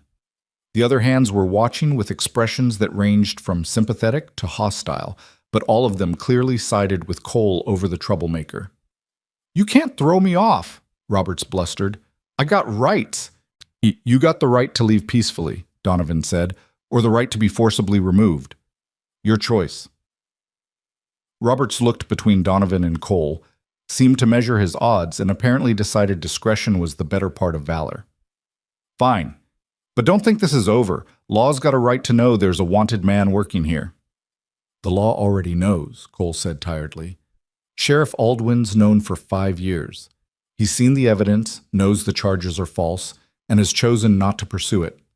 If you want to make trouble, you're welcome to try. But you should know that every man on this ranch will testify to my character, and the sheriff will tell you exactly what he thinks of people who try to collect bounties on innocent men." Robert spat in the dust at Cole's feet, a gesture of contempt that made several of the hands reach for their guns, then turned and stalked toward the bunkhouse. The moment he was gone, the tension broke. Tommy clapped Cole on the shoulder while other hands muttered support and apologies for Robert's behavior. Donovan watched them with satisfaction, then caught Lila's eye and nodded toward the house. Inside Donovan's study, with the door closed against curious ears, Lila finally found her voice. "Is he going to cause trouble? Roberts, I mean. Will he actually go to the law?" "Probably," Donovan said wearily, pouring himself a whiskey and offering one to Cole, who shook his head. "But it won't matter. Sheriff Aldwin's a good man who knows the truth. He'll listen politely to Robert's accusations, thank him for his civic duty, and then explain very clearly that pursuing false charges against innocent men isn't something his office engages in." Cole stood at the window, his back to them, tension visible in every line of his body. "Maybe I should move on. I've stayed here too long anyway, gotten too comfortable. It was only a matter of time before something like this happened." "What? Don't be ridiculous," Donovan said sharply. "You're not going anywhere. This is your home, Cole. You've earned your place here 100 times over. One ignorant fool with a newspaper doesn't change that." "It's not just about me anymore, though, is it?" Cole turned to face them, and Lila saw something raw and painful in his expression. "Every time someone like Roberts shows up, every time that warrant gets dragged out and examined, it puts the ranch at risk. Puts you at risk, Donovan. And now," his eyes found Lila's, "now it puts Miss Granger at risk too. People will talk. They'll say she's living on a ranch that employs a wanted criminal. It'll damage her reputation." "I don't give a damn about my reputation," Lila said fiercely, surprised by her own vehemence. "And I don't appreciate you making decisions about what's good for me without consulting me first. I know about the charges against you, Mr. Mercer. I know they're false. I know you're a good man who's been dealt a terrible injustice. None of that changes because some bigoted fool showed up with a 5-year-old warrant." Cole stared at her, something shifting in his expression. Surprise, maybe, or the first crack in that careful wall he'd built. "You can't possibly understand what you're saying. The consequences of associating with me." "I understand perfectly well," Lila interrupted. "I understand that you buried my father when you could have ridden on. I understand that you've shown me nothing but kindness and respect. I understand that every person on this ranch who's actually worth knowing trusts you completely. That's all I need to understand." Lila's right, Donovan added quietly. You've punished yourself long enough for crimes you didn't commit, Cole. You've isolated yourself, kept people at arm's length, convinced yourself you don't deserve connection or comfort. But that stops now. You're not leaving this ranch, you're not running again, and you're damn well not making decisions about what's best for other people without giving them a say in the matter. Cole's jaw worked, emotions warring across his face. For a long moment, none of them spoke. Then he nodded slowly, something like surrender in the gesture. All right, I'll stay. But if this brings trouble down on the ranch, then we'll face it together, Donovan said firmly. The way we face everything else. As a family. The word hung in the air between them, heavy with meaning. Lila saw Cole's throat work, saw him blink rapidly against what might have been tears, and felt her own eyes sting in sympathy. This man who'd lost so much, who'd been betrayed so deeply, was finally allowing himself to believe he might have found something worth keeping. The confrontation with Roberts proved to be exactly the catalyst Lila hadn't known she needed. Something shifted after that day. Some barrier between her and Cole that had been slowly crumbling finally gave way completely. He stopped keeping such careful distance, stopped editing his words and monitoring his expressions around her. They began to talk, really talk, during chance encounters in the barn or the office. Conversations that ranged from ranch business to books they'd read to dreams they'd once held and lost. Lila learned that Cole had wanted to be a lawyer before his world collapsed, that he'd believed in justice and law with the fervor of the young and idealistic. She learned that he read poetry late at night when sleep wouldn't come, that he could quote Shakespeare and Whitman from memory, that there was a mind sharp and hungry for knowledge trapped in the body of a cowboy. And Cole learned about Lila's life before the trail, about her mother who'd died too young and her father who'd tried so hard to be both parents. He learned that she'd once dreamed of attending college back east, that she spoke 3 languages and could solve complex mathematical equations in her head, that she'd sacrificed her own ambitions to care for her aging father and had never once regretted it. They became friends first, then something more than friends but less than lovers, existing in that strange liminal space where every conversation felt charged with unspoken possibility. August arrived with brutal heat and the constant work of preparing for the autumn cattle drive. Lila threw herself into the planning with characteristic intensity, learning the complex logistics of moving hundreds of cattle across dangerous terrain to the railhead in Cheyenne. She worked side by side with Cole to coordinate supplies, plan routes, arrange for additional hands, and ensure every detail was accounted for. "You don't have to do this," Cole said one evening as they pored over maps in Donovan's study, the house quiet around them. "The drive is dangerous work.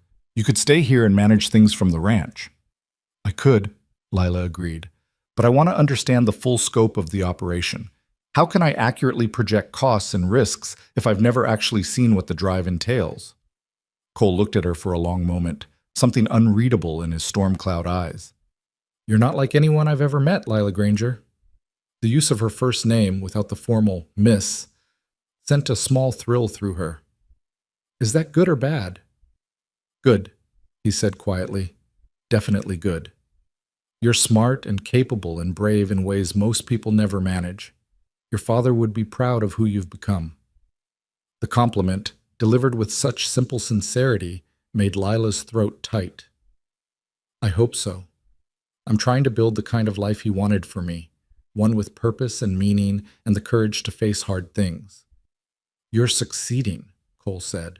Then after a pause, "Though I worry sometimes that you're facing harder things than you need to, that being here, being associated with me and my reputation, is making your life more difficult than it should be." "Stop that," Lila said firmly. "Stop trying to protect me from choices I'm making with full knowledge and consent. I'm not some fragile flower who needs shielding from reality, Cole. I'm a grown woman who's survived things that would have broken weaker people. Your past doesn't scare me. What scares me is the thought of you running again, of losing the friendship we've built because you've convinced yourself you're not worth caring about." Cole's breath caught audibly. "Lila, I mean it," she continued, her voice steady despite the way her heart hammered against her ribs. "Whatever this is between us, friendship or something more, I value it. I value you." And I'm tired of watching you hold yourself at a distance because you think you're protecting me. I don't need protection. I need honesty." The silence stretched between them, heavy with everything they hadn't said. Cole stood slowly, came around the desk, and stopped close enough that Lila could see the flecks of blue in his gray eyes, could smell the scent of leather and sage that clung to his skin. "The honest truth," he said quietly, "is that I care about you far more than I should. The honest truth is that I think about you constantly, when I'm working, when I'm trying to sleep, when I should be focused on anything else. The honest truth is that you've become important to me in ways that terrify me, because everyone I've ever cared about has either betrayed me or been hurt because of me." Lila's heart was racing now, her breath coming fast. "And what if I'm willing to risk it anyway?" "Then you're braver than I am," Cole whispered, "because I look at you and I see everything I ever wanted and everything I can never have. I see a future I don't deserve and a happiness I'm afraid to reach for because I know how quickly it can all be destroyed." "Cole?" But before she could finish, a tremendous crack of thunder shook the house, and rain began hammering against the windows with sudden violence. Cole stepped back abruptly, the moment broken, professional distance reasserting itself like a door slamming shut. "Storm's here," he said unnecessarily, his voice rough. "I should get back to the bunkhouse. Make sure everything's secured." "Cole, wait." But he was already moving toward the door, already retreating behind those walls he'd built to keep himself safe. "Good night, Miss Granger. We'll continue this discussion tomorrow when the weather's cleared." Then he was gone, leaving Lila alone in the study with maps and ledgers and the echo of almost confessions hanging in the air. The storm that had interrupted them proved to be the leading edge of something much larger. For the next 3 days, rain hammered the ranch with relentless intensity, turning the ground to mud and the creeks to raging torrents. The cattle drive was postponed as everyone worked frantically to reinforce shelters, move stock to higher ground, and prevent the kind of catastrophic losses that could destroy a ranch's finances in a single season. Lila worked alongside the hands, ignoring Donovan's protest that she should stay safely in the house. She helped nail boards over windows, hauled supplies through ankle-deep mud, and kept meticulous records of every animal moved and every resource deployed. And through it all, she was acutely aware of Cole's presence, in the barn securing horses, on the ridge moving cattle, in the yard shouting orders over the roar of the storm.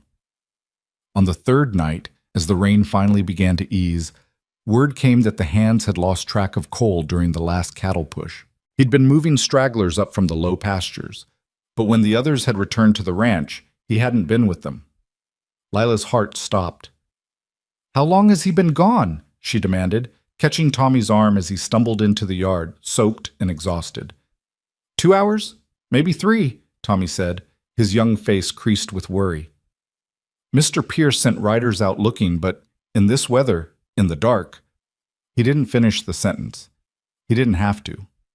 2 hours in a storm like this, 2 hours in country that could kill even experienced riders, 2 hours with lightning splitting the sky and creeks running high enough to sweep a man and horse away like matchsticks.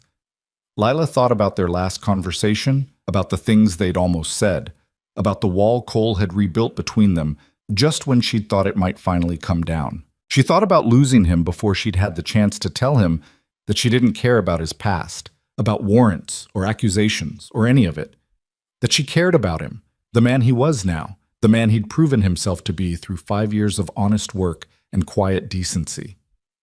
She thought about her father's grave under that elm tree, and she knew with sudden certainty that she couldn't lose someone else she cared about without fighting for them first.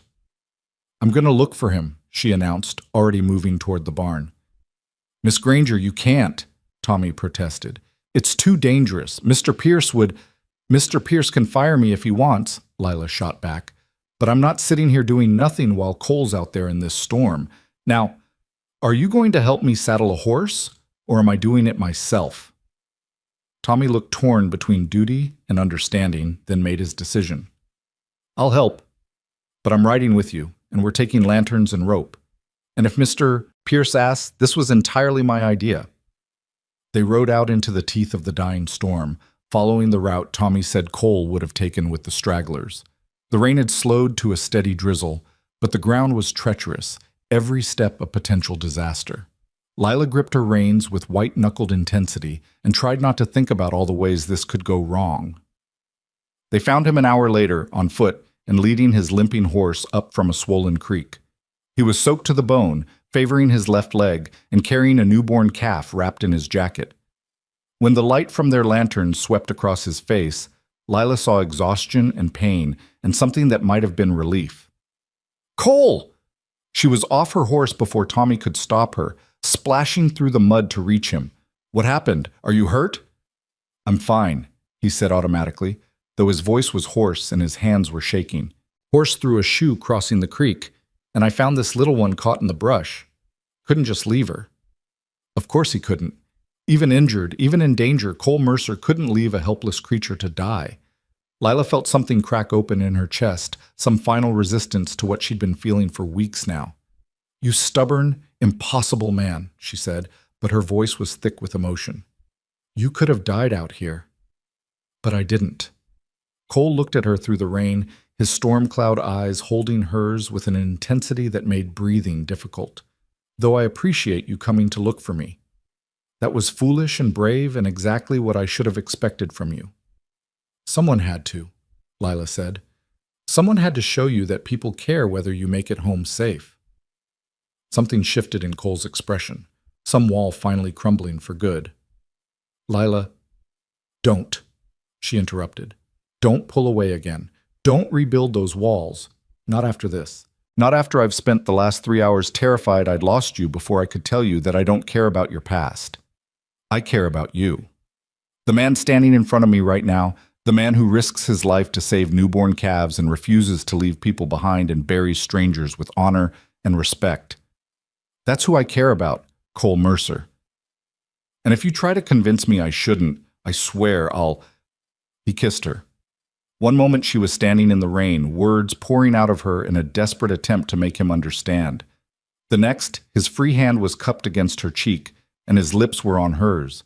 And the storm, and the mud, and Tommy's shocked gasp all faded into insignificance. The kiss was gentle and fierce all at once, tasting of rain and desperation, and something that might have been hope.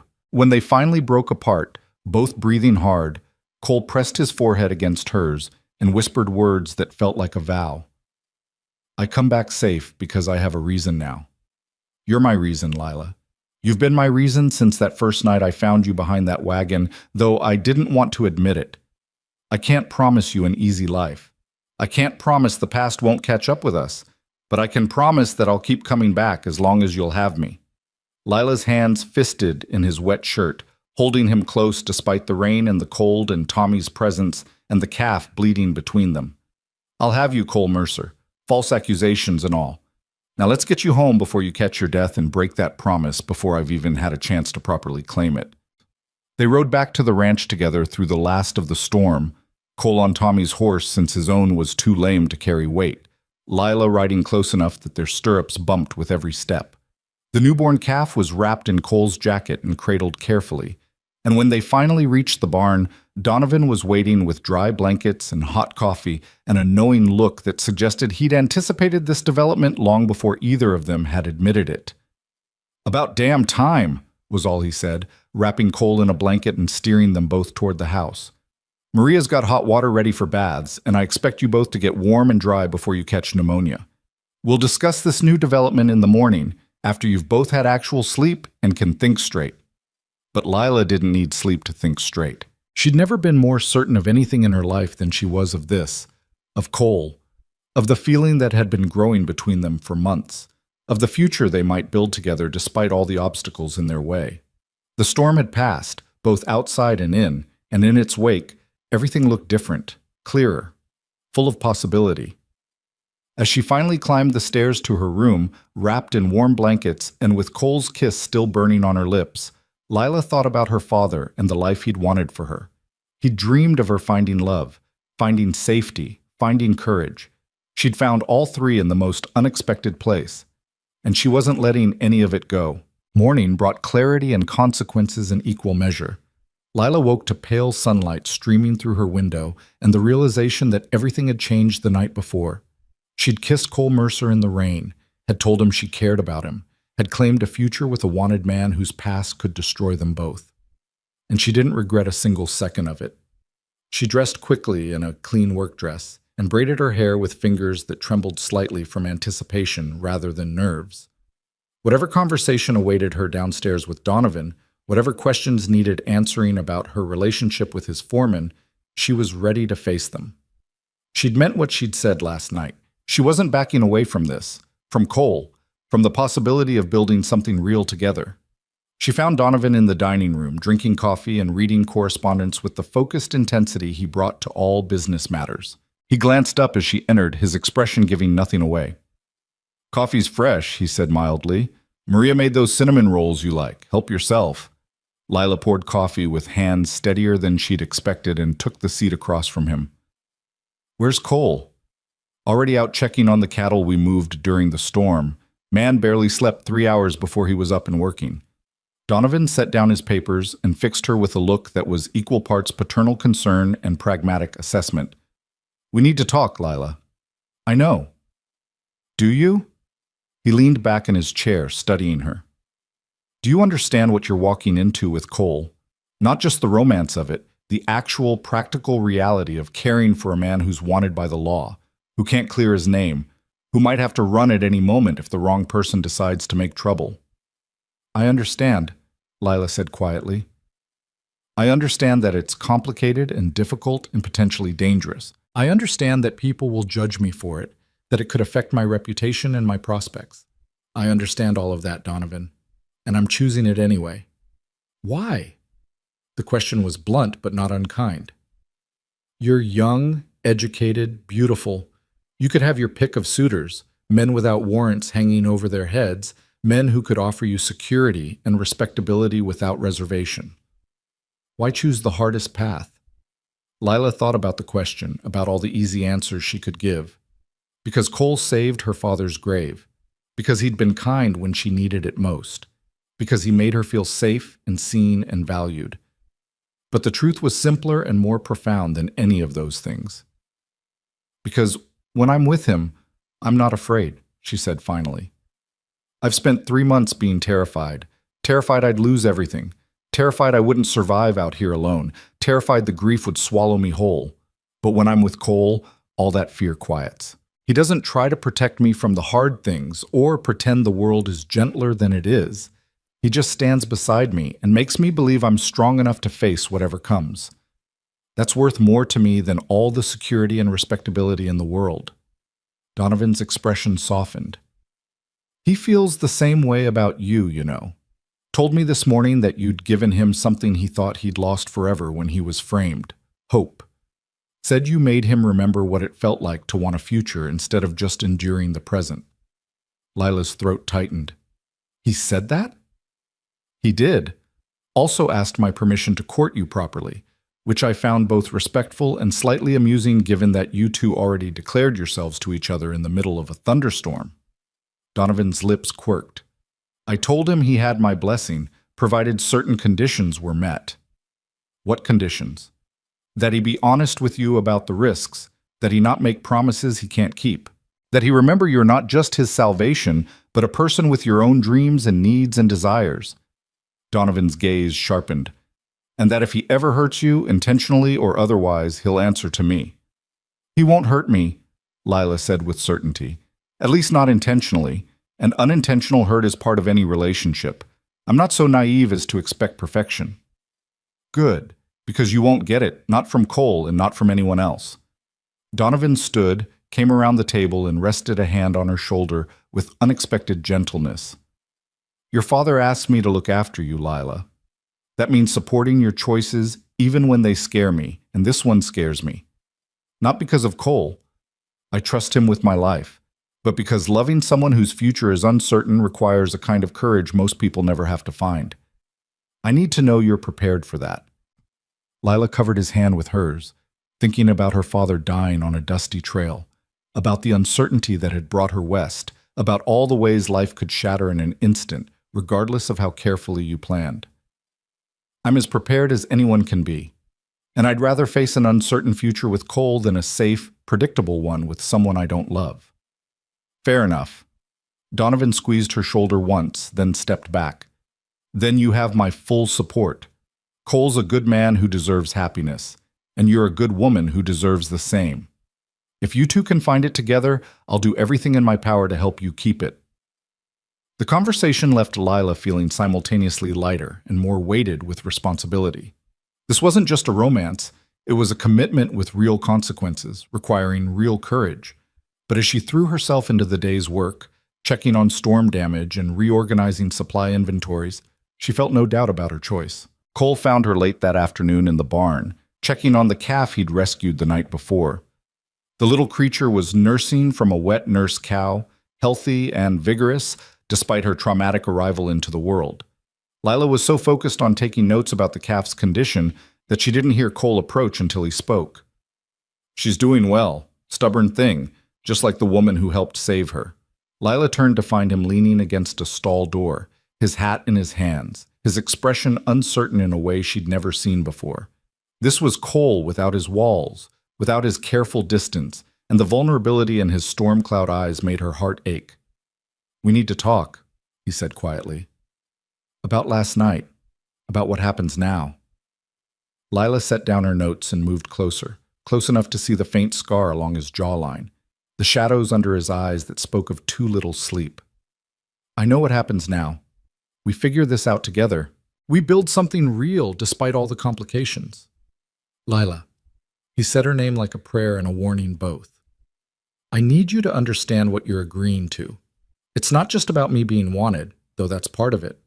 It's about the fact that I can't give you the life most women want. I can't take you to fancy social events without risking recognition. I can't promise we'll always be able to stay in one place.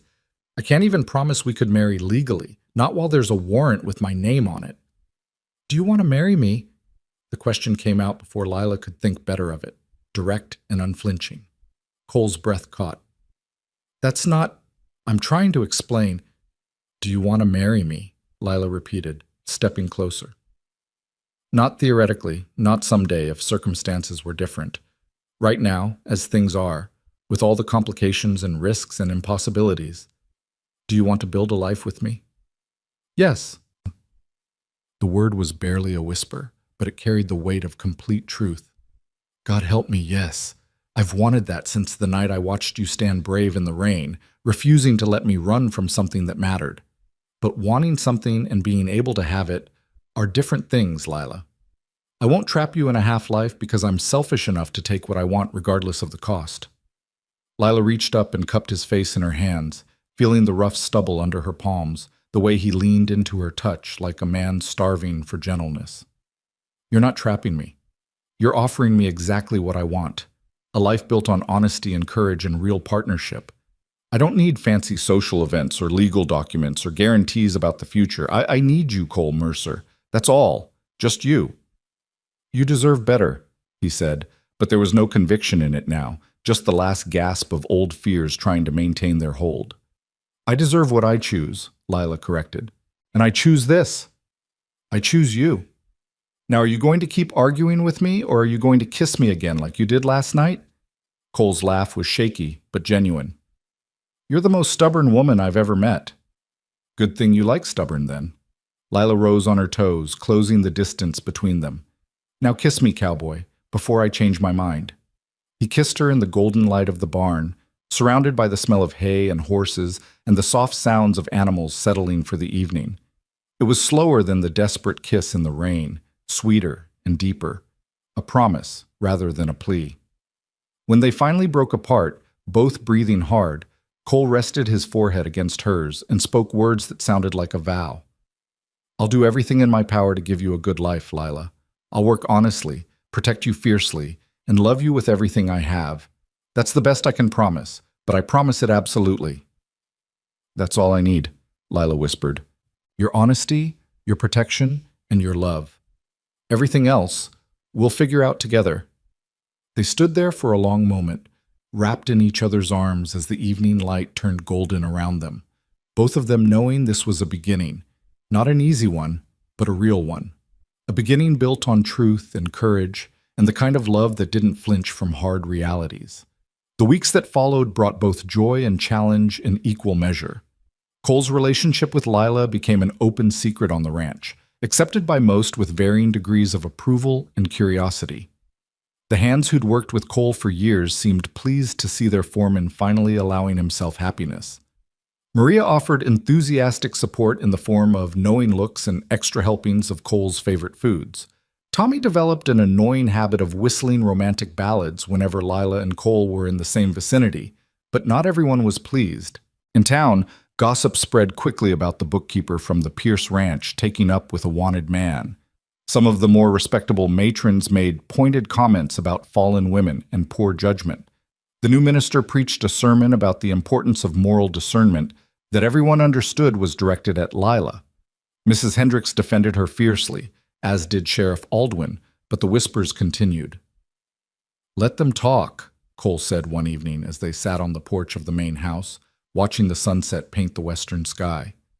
"Their opinions don't matter." "Easy for you to say," Lila replied, though without real bitterness. "You're used to being judged. I'm still learning how to develop a thick skin." "You don't need thick skin. You need to remember that the only opinions that matter are your own and those of people who actually know you." He reached over and took her hand, his calloused fingers warm against hers. "Do you regret this?" "Us? Never," Lila said immediately. But I won't lie and say it doesn't hurt, hearing people say cruel things about something that's good and true. "I know." Cole brought her hand to his lips, pressed a kiss to her knuckles. "And I'm sorry you're bearing that burden because of me. If there was any way I could shield you from it—" "There isn't, and I don't need shielding," Lila interrupted. "I just need you to remember that we're in this together. Your reputation isn't yours alone anymore. It's ours. Your past isn't something I'm tolerating. It's something I'm choosing to face beside you."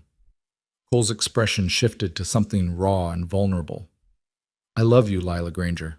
I don't think I've said that plainly enough, without qualifications or warnings. I love you completely, and without reservation.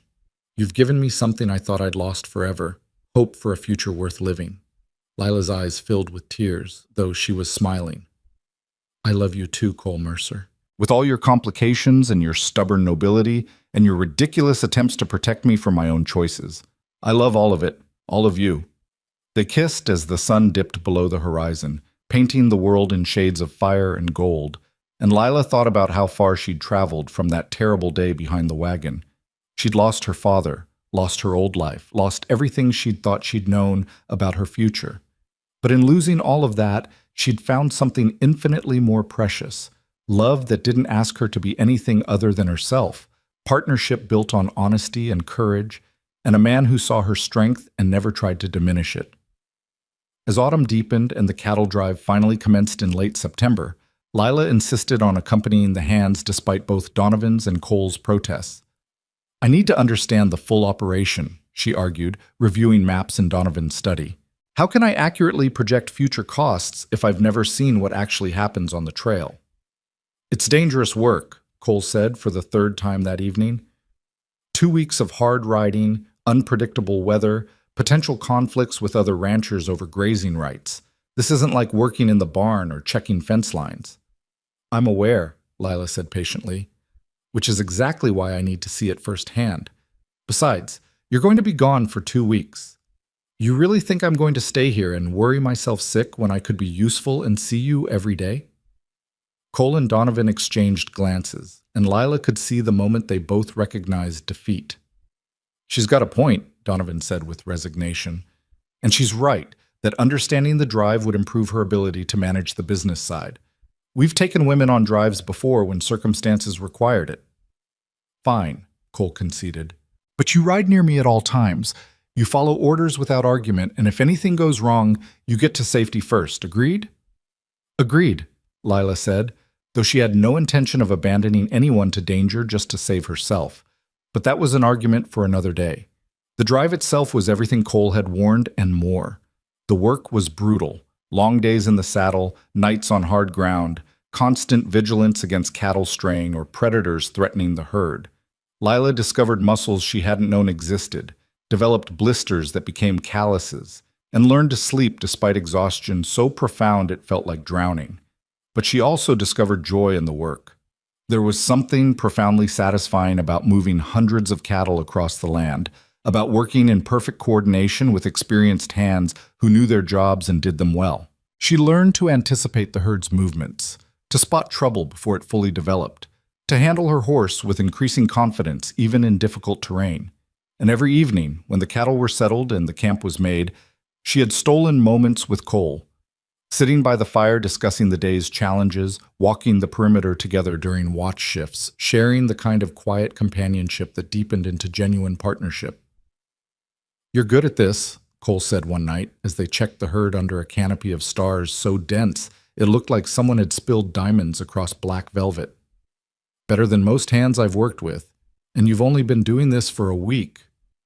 "I had good teachers," Lila replied, guiding her horse alongside his, "and motivation to learn quickly. Can't have my cowboy thinking I'm useless in the field." "Never thought that," Cole said quietly. "From the first moment I met you, I knew you were strong. You pointed a gun at me with steady hands and clear eyes, even though you just watched your father die. That takes a kind of courage most people never find." Lila was quiet for a moment, thinking about that day, about how far she'd come from the terrified girl behind the wagon. "I was so scared, Cole. So completely terrified I could barely think. But you made it bearable. Your voice, your steadiness, it gave me something to hold on to when everything else was falling apart." "You gave me something too," Cole said. "You reminded me why I do this work, why I keep trying to be a good man even when the world's decided I'm not. Seeing you survive that day, watching you rebuild your life with such determination, it made me remember that resilience matters, that choosing to keep going despite everything matters." They rode in comfortable silence for a while, the night sounds of the prairie surrounding them, cattle lowing softly, coyotes calling in the distance, the endless whisper of wind through grass.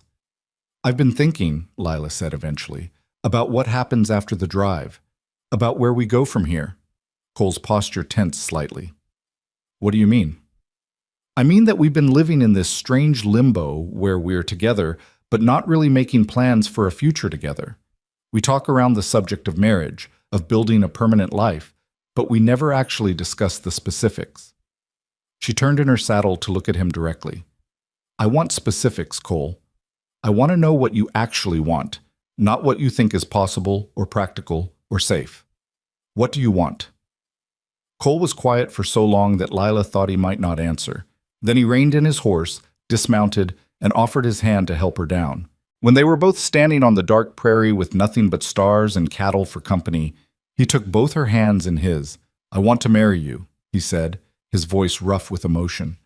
"Properly, legally, with witnesses and vows, and a ring that marks you as mine the way I'm already yours.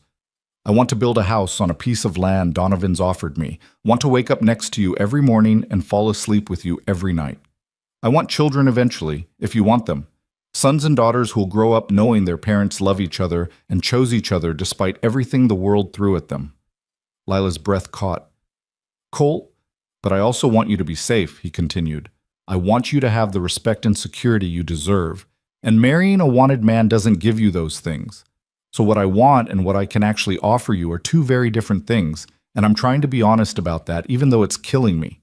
"What if I told you I've been writing letters?" Lila said quietly. "To lawyers in Denver and Cheyenne and even back east. Letters about your case, about the possibility of reopening the investigation into the Silver Falls robbery." Cole went very still. "Lila, what did you do?" "I did what you wouldn't do for yourself. I started fighting for you." She squeezed his hands. "You gave up trying to clear your name because every door closed in your face, because the judge has power and money and influence. But you know what the judge doesn't have?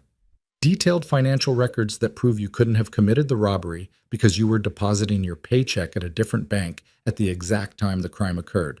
Records that still exist, that I've requested and received, that establish a clear alibi."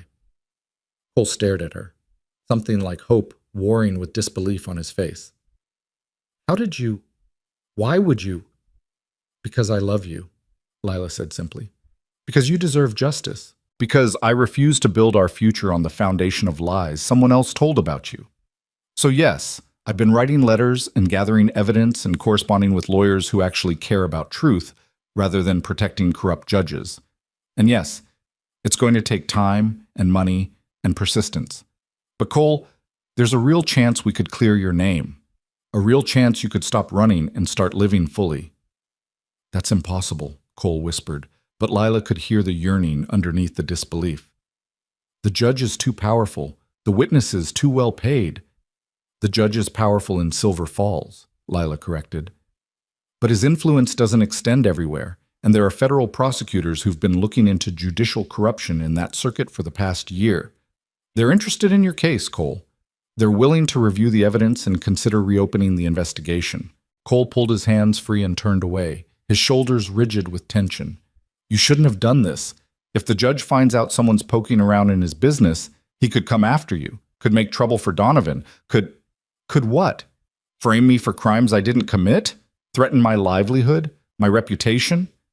Lila moved to stand in front of him, forcing him to meet her eyes. Cole, all of those things are already happening because of our relationship. People already judge me, already whisper about my choices. At least this way I'm fighting for something that matters. At least this way we have a chance at a real future. I can't ask you to take these risks for me. You're not asking. I'm choosing. Lila reached up and cupped his face in her hands, felt the tremor running through him. I love you enough to fight for you, Cole Mercer. I love you enough to believe you deserve justice, even if you've given up believing it yourself. And I love you enough to keep fighting until either we succeed or every single legal avenue is exhausted. That's what love means to me. Not just accepting who you are, but fighting for who you could be if the world gave you half a chance. Cole's eyes were bright with unshed tears. I don't deserve you. Probably not, Lila agreed with a small smile. But you're stuck with me anyway. Now, are you going to keep arguing, or are you going to help me figure out how to use these bank records to prove your innocence?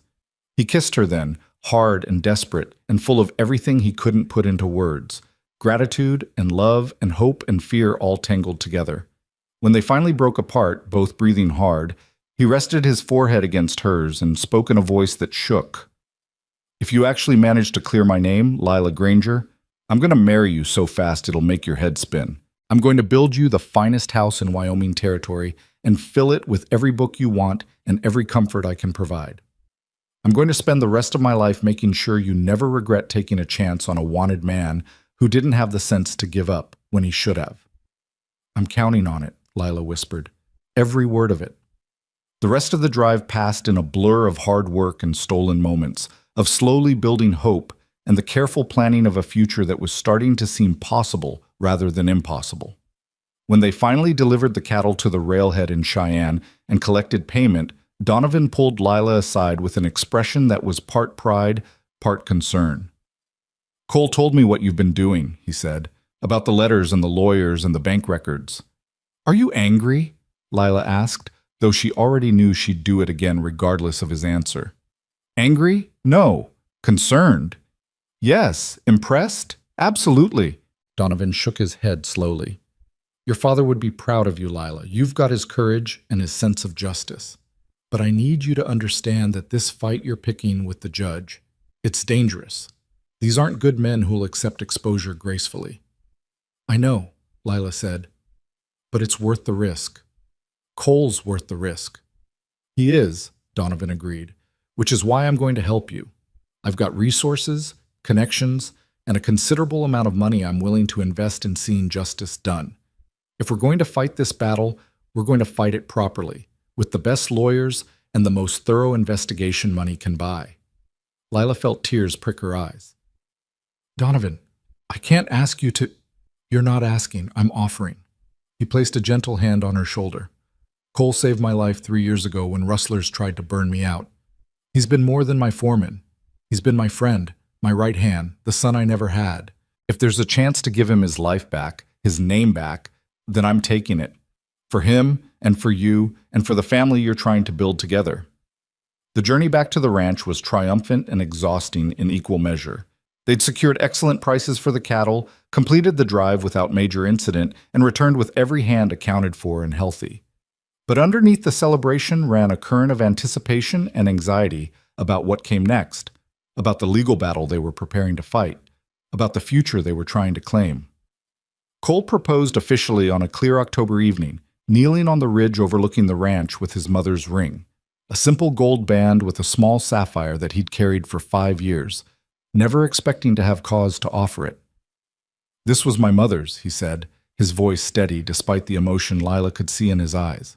"She died when I was 16, but before she passed, she told me to give this ring to a woman who saw me clearly and loved me anyway. A woman who was brave enough to build a life with me despite all the complications. A woman who made me want to be better than I was." He took Lila's hand, his grip warm and sure. "You're that woman, Lila. You've seen the worst of my circumstances and the truth of my character, and you've chosen to fight for us anyway. So I'm asking you now, officially and without reservation, will you marry me? Will you build a life with me, knowing it might be complicated and difficult, but also knowing I'll love you with everything I have for as long as I live?" "Yes," Lila said, tears streaming down her face. "Yes, I'll marry you. I'll build a life with you. I'll fight beside you until your name is cleared and our future is secure. Yes to all of it, Cole Mercer. Every complicated, difficult, beautiful bit of it." He slipped the ring onto her finger, and it fit perfectly, as if it had been waiting all along for her to claim it. Then he stood and pulled her into his arms, and they stood on that ridge watching the sun set over their land, the land where they'd build their house, raise their children, live the life they'd fought so hard to claim.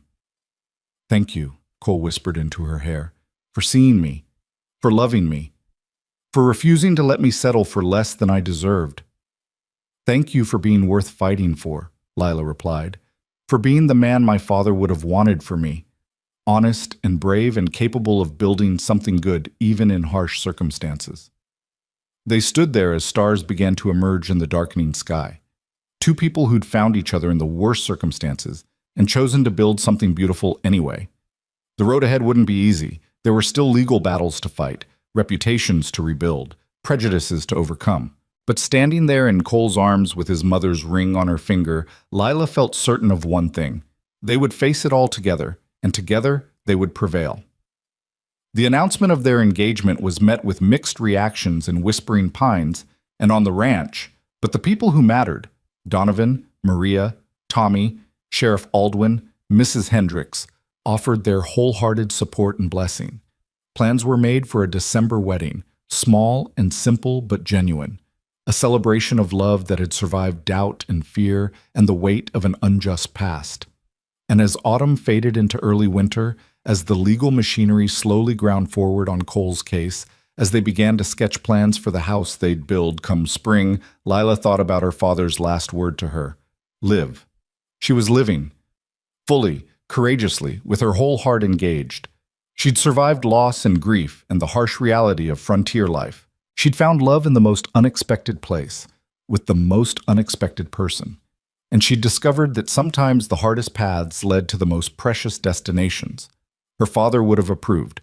Of that, she was absolutely certain. Winter arrived early that year, bringing with it snow that transformed the ranch into something out of a fairy tale and news that would change everything. The letter came on a Tuesday morning in mid-November, delivered by a writer from Cheyenne who'd pushed hard through the cold to reach them. Lila recognized the law firm's letterhead immediately. Morrison and Associates, the attorneys she'd been corresponding with for months about Cole's case. Her hands trembled as she broke the seal, Cole standing beside her in Donovan's study, his face carefully blank in that way he had when he was bracing for disappointment. She read quickly, her heart pounding so hard she could barely hear over the rush of blood in her ears. "They've done it," she whispered, then louder, her voice breaking with emotion. "Cole, they've done it. The federal prosecutor has agreed to reopen the case. They've reviewed the bank records, interviewed witnesses who recanted their testimony, and found evidence that the judge's son was in significant debt at the time of the robbery. They're issuing a formal statement clearing you of all charges and recommending an investigation into judicial misconduct." Cole went absolutely still, his face draining of color. "That's not possible. The judge would never allow—" "The judge is under investigation himself now," Lila continued, scanning the letter with shaking hands. "Apparently your case wasn't the first time he manipulated evidence to protect his son. There are 3 other cases being reviewed, and federal prosecutors are building a corruption case against him. Cole, they're not just clearing your name, they're going after the people who framed you." The letter fell from Lila's fingers as Cole staggered backward, catching himself against Donovan's desk. For a long moment, he couldn't speak, couldn't seem to process what he'd just heard. Then he looked at Lila with eyes that held 5 years of pain and disbelief and desperate, fragile hope. "Are you telling me I'm free? That I can stop running, stop hiding, stop looking over my shoulder, waiting for someone to recognize me and turn me in?" "You're telling him exactly that," Donovan said from the doorway, his own voice rough with emotion. He'd been listening, had heard everything, and now he crossed the room to grip Cole's shoulder with fierce affection. "You're a free man, Cole Mercer. The warrant's been vacated, your name's been cleared, and you've got official documentation proving your innocence. It's over. It's finally over." Cole's knees buckled, and he would have fallen if Lila hadn't caught him, wrapping her arms around him as 5 years of tension and fear and carefully maintained control finally shattered. He buried his face in her shoulder and shook with silent sobs that tore at Lila's heart even as joy flooded through her veins. "I've got you," she whispered, holding him tight. "You're safe now. You're free. And we're going to build that life we planned, without looking over our shoulders, without fear, just like we promised." It took Cole several minutes to compose himself, and when he finally pulled back, his eyes were red but clear, his expression transformed by something Lila had never fully seen there before. Unguarded hope. Not the careful, tentative hope he'd allowed himself when she'd first told him about the lawyers, but real, solid hope that the future might actually be different than the past. "I need to see it in writing," he said, his voice steadier now. "Need to hold that official document in my hands and know it's real, not just another cruel dream." "It's real," Lila assured him, retrieving the letter and pressing it into his hands. "Read it yourself, every word." Cole read slowly, carefully, his lips moving slightly as he processed each sentence. Lila watched emotions chase across his face, disbelief giving way to cautious acceptance, giving way to something that looked like joy mixed with grief for all the years he'd lost. "They apologize," he said wonderingly. "The prosecutor actually apologizes on behalf of the justice system for the miscarriage of justice I suffered. Says I'm entitled to compensation for wrongful prosecution." "You are entitled," Donovan said firmly, "and you should claim every penny. Use it to build that house you've been planning, to start the horse breeding operation you've always wanted, to give yourself and Lila the foundation you deserve." Cole looked at the letter again, then at Lila, then at Donovan. "I don't know what to say. I spent 5 years believing this would never happen, that I'd die with those false charges still hanging over my head.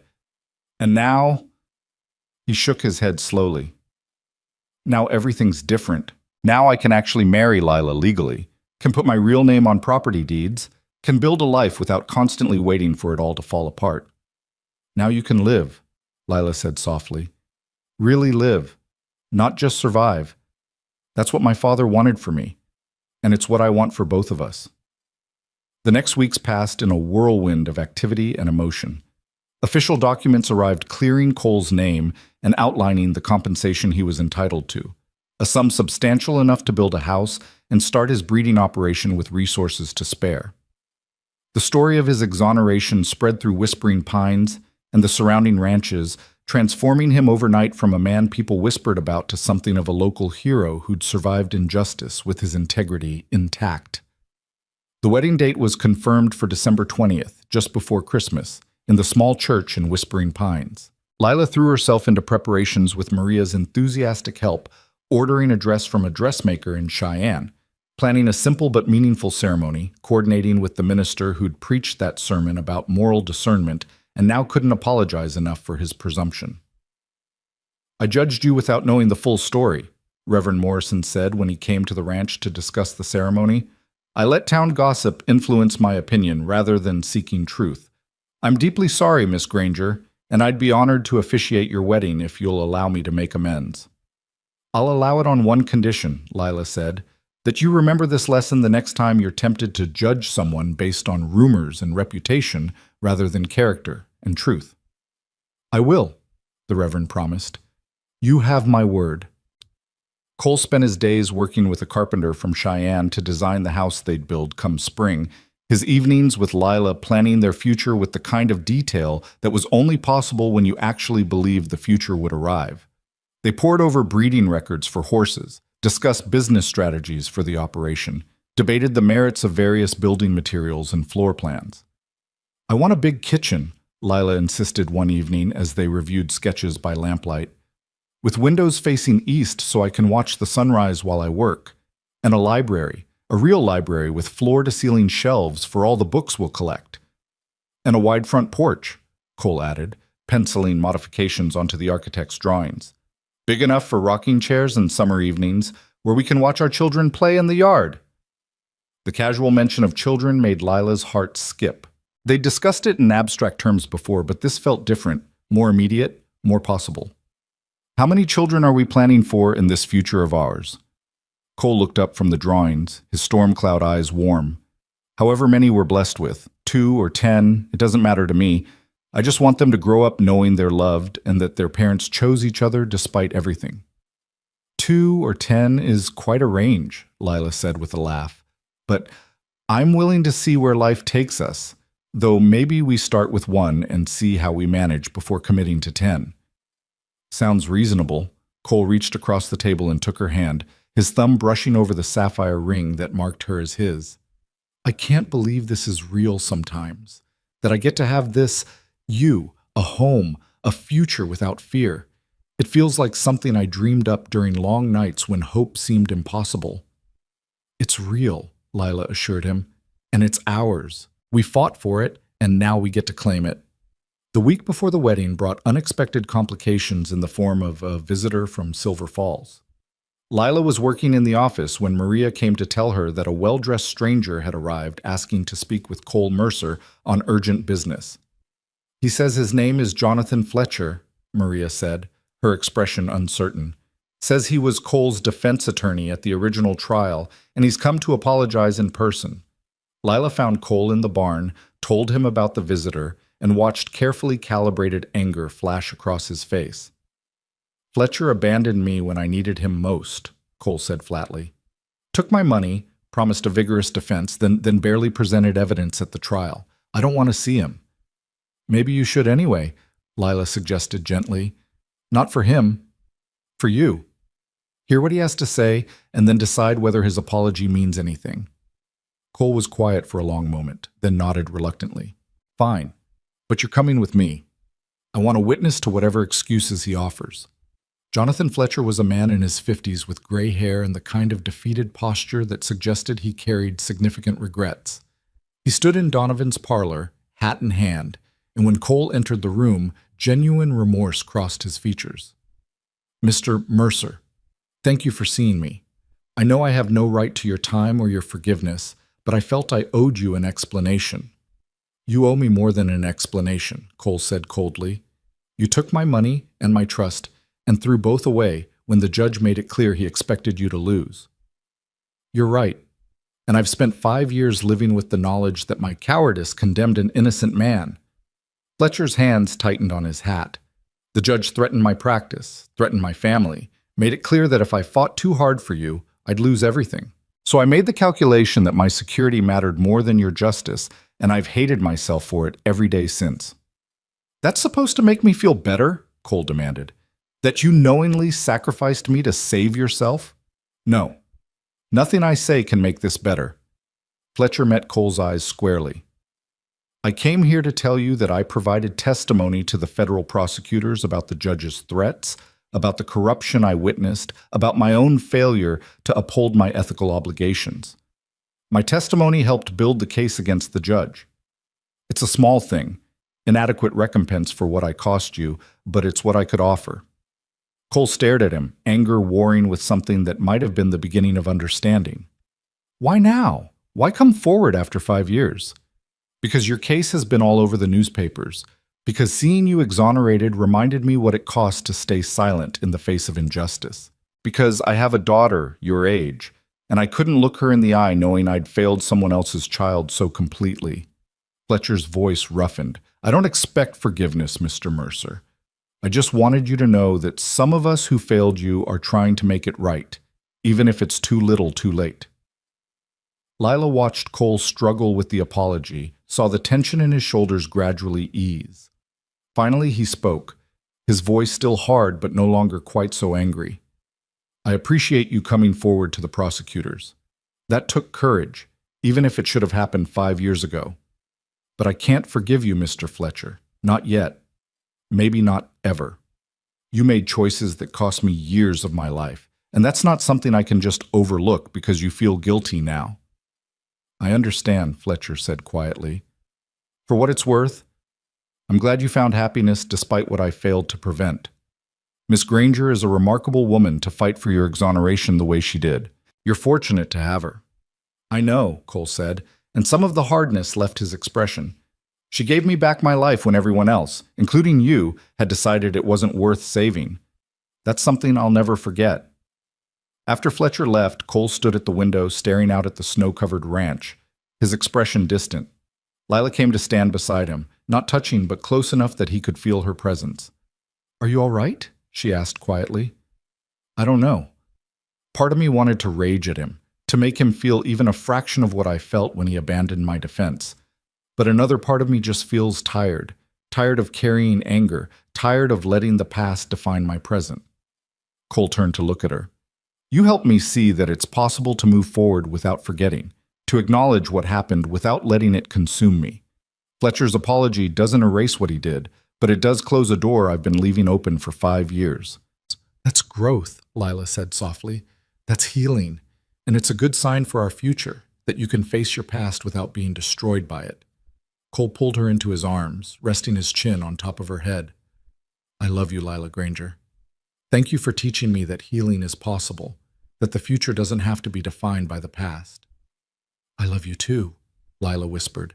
And in 6 days, we're getting married and starting that future we've fought so hard for. The wedding day dawned clear and cold, with fresh snow blanketing the world in pristine white. Lila woke in her room at the ranch for the last time as an unmarried woman, her dress hanging on the wardrobe door, her heart full of anticipation and joy and just the slightest flutter of nerves. Maria came to help her dress, fussing over the gown's fit and the placement of the simple veil Lila had chosen. The dress itself was beautiful, deep blue silk that brought out the color of her eyes, with delicate lace at the collar and cuffs that Maria had added as a wedding gift. Your father would be so proud, Maria said, tears in her eyes as she fastened the last button. You look like an angel, Nina. Cole is a lucky man. I'm lucky too, Lila said, examining her reflection in the mirror. The woman looking back at her was different from the terrified girl who'd hidden behind a wagon 6 months ago. This woman was strong and sure, marked by grief but not broken by it, ready to claim the future she'd fought for. The church was decorated with evergreen boughs and white candles, simple but beautiful. The pews were filled with ranch hands and townspeople, with Sheriff Aldwin and Mrs. Hendricks and Tommy Birch wearing his best suit and looking uncharacteristically serious. Donovan waited to walk her down the aisle, his expression a mixture of pride and paternal affection. Your father asked me to look after you, he said quietly as they waited for the ceremony to begin. I think he'd be pleased with how things turned out. You found a good man who loves you, built a life of purpose and meaning, shown more courage than most people find in a lifetime. I know I'm not your father, Lila, but I'm proud of you, deeply, genuinely proud. Lila's eyes filled with tears. Thank you, Donovan, for everything, for taking me in, for supporting my relationship with Cole, for helping fight for his exoneration. I couldn't have done any of this without you. You could have, Donovan corrected gently, but I'm glad you didn't have to. Now, let's get you married before Cole decides you've changed your mind and comes looking for you. The ceremony was everything Lila had hoped for, simple and heartfelt and achingly beautiful. Cole stood at the altar in a new suit, his dark hair neatly combed, his storm-cloud eyes fixed on her as she walked down the aisle with an intensity that made breathing difficult. When she reached him and Donovan placed her hand in his, she felt the slight tremor in Cole's fingers and knew he was as moved as she was. Reverend Morrison conducted the ceremony with genuine warmth, speaking about love that overcomes obstacles and courage that transforms difficult circumstances into opportunities for growth. When it came time for vows, Cole spoke first, his voice steady and sure. Lila, when I found you behind that wagon 6 months ago, I was a man who'd given up on happiness, who'd convinced himself that survival was enough. You showed me different. You showed me that even broken things can be made whole, that even the hardest circumstances can lead to beautiful outcomes. You fought for me when I'd stopped fighting for myself, believed in me when I'd stopped believing. I promise to spend the rest of my life being worthy of that faith. I promise to love you with everything I have, to build a life with you that honors both the pain we've survived and the joy we've found. I promise to be your partner in all things, your safe harbor in every storm, and the man who chooses you every single day for as long as we both live. Lila's tears flowed freely as she spoke her own vows. Cole, my father's last word to me was live. For a long time, I thought that just meant surviving, getting through each day despite the grief. But you taught me that living means so much more. It means choosing courage over fear, hope over despair, connection over isolation. You've given me a reason to live fully, to build something beautiful in harsh country, to believe that love can triumph over even the worst injustice. I promise to stand beside you through whatever comes, to fight for our future with the same determination I fought for your exoneration, and to love you with my whole heart for as long as we both draw breath. When Reverend Morrison pronounced them husband and wife and invited Cole to kiss his bride, the kiss they shared was tender and deep and full of promise. The small congregation erupted in applause and cheers, and Lila found herself laughing through her tears as Cole swept her into his arms and held her close. "Hello, Mrs. Mercer," he whispered against her hair. "Hello, Mr. Mercer," she whispered back. "Ready to start that life we planned?" "I've been ready since the moment you pointed a gun at me and decided I was worth trusting," Cole said with a smile. "Let's go build something extraordinary." The reception at the ranch was warm and joyful, full of good food and music and dancing. Lila danced with Donovan and Tommy and Sheriff Aldwin, but most of all she danced with her husband, moving through the steps of simple waltzes while the fire crackled and snow fell gently outside the windows. Late in the evening, as guests began to depart and the celebration wound down, Lila and Cole slipped away to the ridge overlooking the ranch, the same ridge where Cole had proposed, where they'd watched sunsets and made plans for their future. The night was clear and cold, the stars brilliant overhead, and they stood wrapped in each other's arms, looking out over the land that would be theirs. "Thank you," Cole said quietly, "for refusing to let me settle for less than I deserved, for fighting when I'd given up, for loving me enough to change everything." "You did the same for me," Lila replied. "You saved me when I needed it most, showed me that strength could coexist with gentleness, that hope was possible even in the darkest circumstances. We saved each other, Cole. That's what makes this work." They stood in comfortable silence for a while, watching the stars wheel overhead and the distant lights of the ranch below. Then Cole spoke again, his voice full of wonder. "Do you ever think about that day? The day your father died and I rode up to help you?" "Often," Lila admitted. "It was the worst day of my life and the beginning of the best thing that ever happened to me. Strange how that works, how something so terrible can lead to something so beautiful." "Not strange," Cole said. "Just life. Just the way hard things and good things are all tangled together, and you can't have one without the other. Your father's death was a tragedy, but it brought you to me, brought us to this moment. I like to think he'd be pleased with how things turned out." "He would be," Lila said with certainty. "He wanted me to be safe and loved and strong enough to face whatever came. You've given me all of that and more." Winter deepened after the wedding, bringing heavy snows that blanketed the ranch and forced everyone into the kind of close quarters that either destroyed relationships or strengthened them. For Lila and Cole, now living together in a small house on the ranch while their permanent home was being built, it was decidedly the latter. They learned each other's rhythms and routines, discovered how to navigate disagreements with honesty and respect, built the kind of deep partnership that would sustain them through whatever came next. By February, Lila knew she was pregnant. The realization came gradually. A missed monthly course, morning nausea that Maria noticed before Lila fully registered it, a tenderness in her breast that made her usual corset uncomfortable. When she finally confirmed it with Maria's help, she felt a mixture of joy and terror that left her breathless. She told Cole on a clear February evening as they sat by the fire in their small house, her hands trembling as she took his and placed them on her still flat stomach. "We're going to have a baby," she said simply, watching his face carefully. Probably late summer or early fall, if my calculations are right. Cole's expression went through a dozen different emotions in rapid succession: shock, disbelief, joy, fear, and finally a kind of wonder that made Lila's heart ache with love for him. A baby, he repeated, as if testing the word. Our baby. You're certain? As certain as I can be this early. Maria says all the signs are there, and she's helped deliver enough babies to know. Lila searched his face anxiously. Are you pleased? I know we hadn't specifically planned for this so soon, but… Pleased? Cole interrupted, pulling her into his arms with a gentleness that belied his strength. Lila, I'm terrified and ecstatic and so full of love I can barely contain it. We're going to have a child. We're going to be parents. That's the most beautiful thing I've ever heard.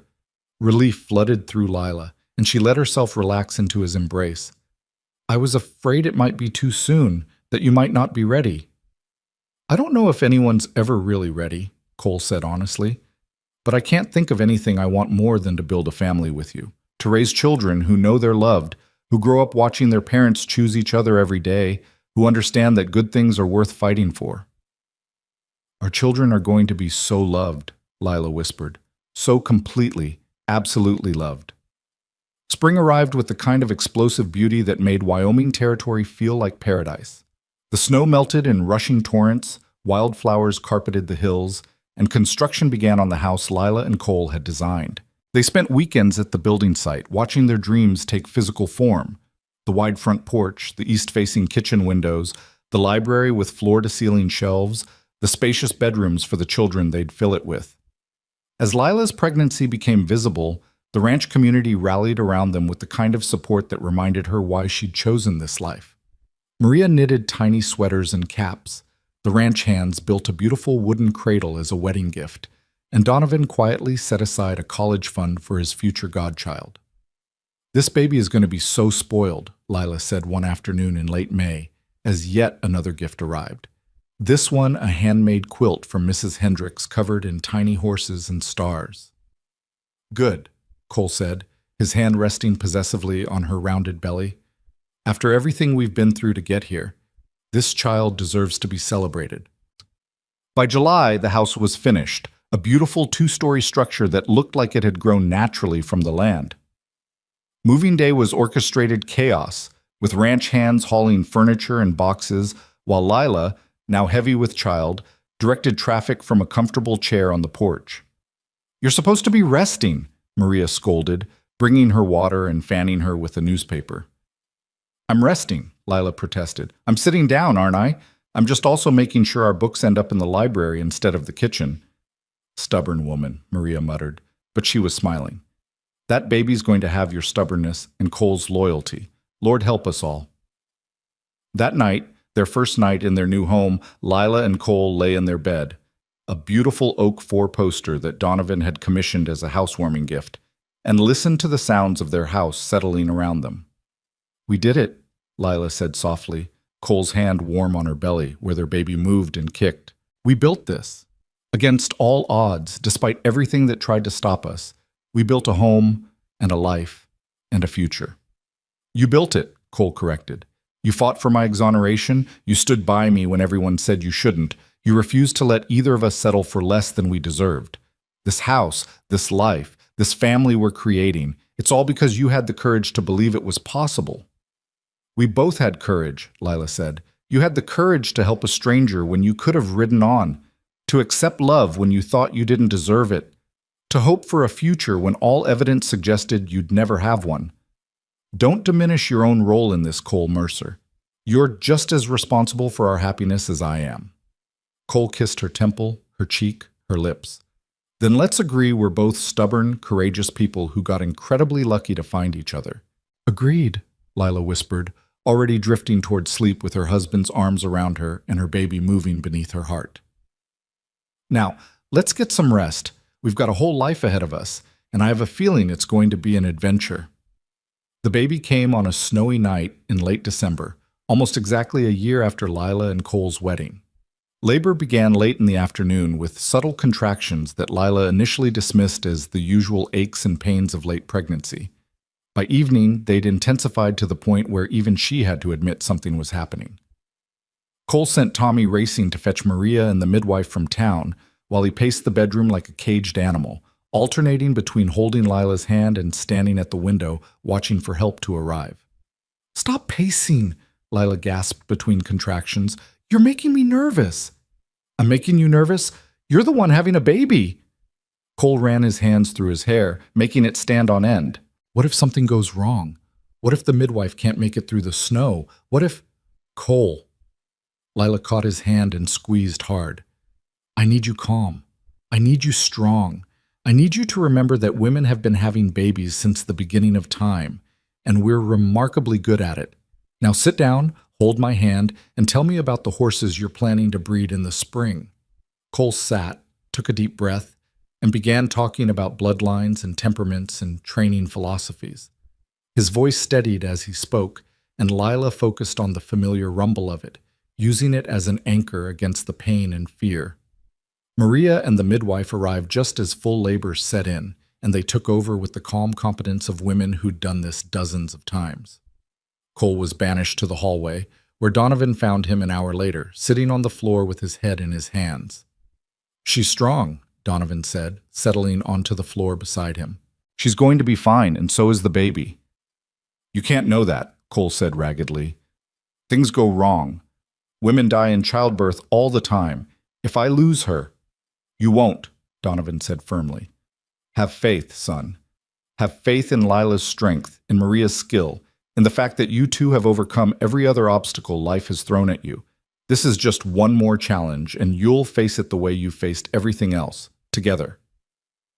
It was a long night, full of waiting and worry and the sounds of labor that Cole was powerless to ease. But finally, as the first light of dawn painted the windows pink and gold, a baby's cry split the air, strong and loud and absolutely perfect. Maria opened the door, tears streaming down her face. "It's a girl, Cole. A healthy, beautiful baby girl. And Lila's fine, tired but fine. She's asking for you." Cole stumbled into the bedroom to find Lila propped against pillows, sweaty and exhausted, and more beautiful than he'd ever seen her. In her arms, wrapped in a soft blanket, was the smallest, most perfect creature he'd ever laid eyes on, their daughter, with a cap of dark hair and eyes that were trying valiantly to focus on her mother's face. "Come meet your daughter," Lila said softly, her voice hoarse but full of joy. "Come meet Grace." "Grace," Cole repeated, moving to the bed as if in a dream. "We decided on Grace?" "After my mother," Lila said. "I thought about naming her after my father, but Grace seemed right. A reminder that good things can come after terrible loss, that love can bloom even in the harshest circumstances." Cole sat carefully on the edge of the bed, and Lila placed their daughter in his arms. Grace made a small sound of protest at the transfer, then settled, her tiny hand curling around Cole's finger with surprising strength. "Hello, Grace," Cole whispered, his voice breaking. "I'm your father.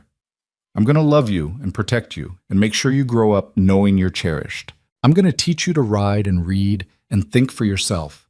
I'm going to show you that good men exist and that love is worth fighting for and that courage matters more than comfort." "We're going to show her all of that," Lila corrected gently, "together, the way we do everything else." Cole looked from his daughter to his wife, both of them safe and healthy, and his, and felt something in his chest expand until it felt like his heart might burst from the sheer magnitude of what he was feeling. "I love you," he said, though the words felt inadequate for what he was experiencing. "Both of you. More than I knew it was possible to love anything." "We love you too," Lila whispered. "Our family. Our beautiful, hard-won family." The days that followed were a blur of sleepless nights and the steep learning curve of new parenthood. Grace was a vigorous baby with a healthy set of lungs and definite opinions about when she wanted to eat and sleep. Lila and Cole stumbled through those first weeks with the kind of exhausted determination that marked all worthy endeavors, learning how to change diapers and soothe colicky crying and function on minimal sleep. But through it all ran a current of profound joy. Joy at watching Grace discover the world with wide, wondering eyes. Joy at seeing Cole transform into a gentle, attentive father who could calm their daughter with nothing but his voice and his steady presence. Joy at the simple miracle of their family gathered together in the home they'd built, living the life they'd fought so hard to claim. On a clear afternoon in early March, when Grace was 3 months old and starting to smile at her parents with intentional recognition, Lila stood on their front porch holding her daughter while Cole worked with horses in the nearby corral. The spring sun was warm on her face, and she could smell the first hints of wildflowers on the wind. Grace cooed in her arms, one tiny hand batting at Lila's face, and Lila felt her heart overflow with gratitude for this moment, this life. These people who'd become her whole world.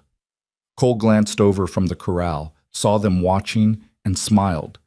That full, unguarded smile that still took Lila's breath away, even after more than a year of marriage. He finished with the horse, vaulted the fence with easy athleticism, and crossed the yard to join them on the porch. "What are my two favorite girls doing?" he asked, dropping a kiss on Grace's head and then on Lila's lips. "Watching you work and counting our blessings," Lila said. "Grace wanted to remind you that she's going to be an expert rider someday, and you should probably start preparing appropriate horses now." "Is that what she said?" Cole took Grace from Lila's arms, holding her up so they were eye to eye.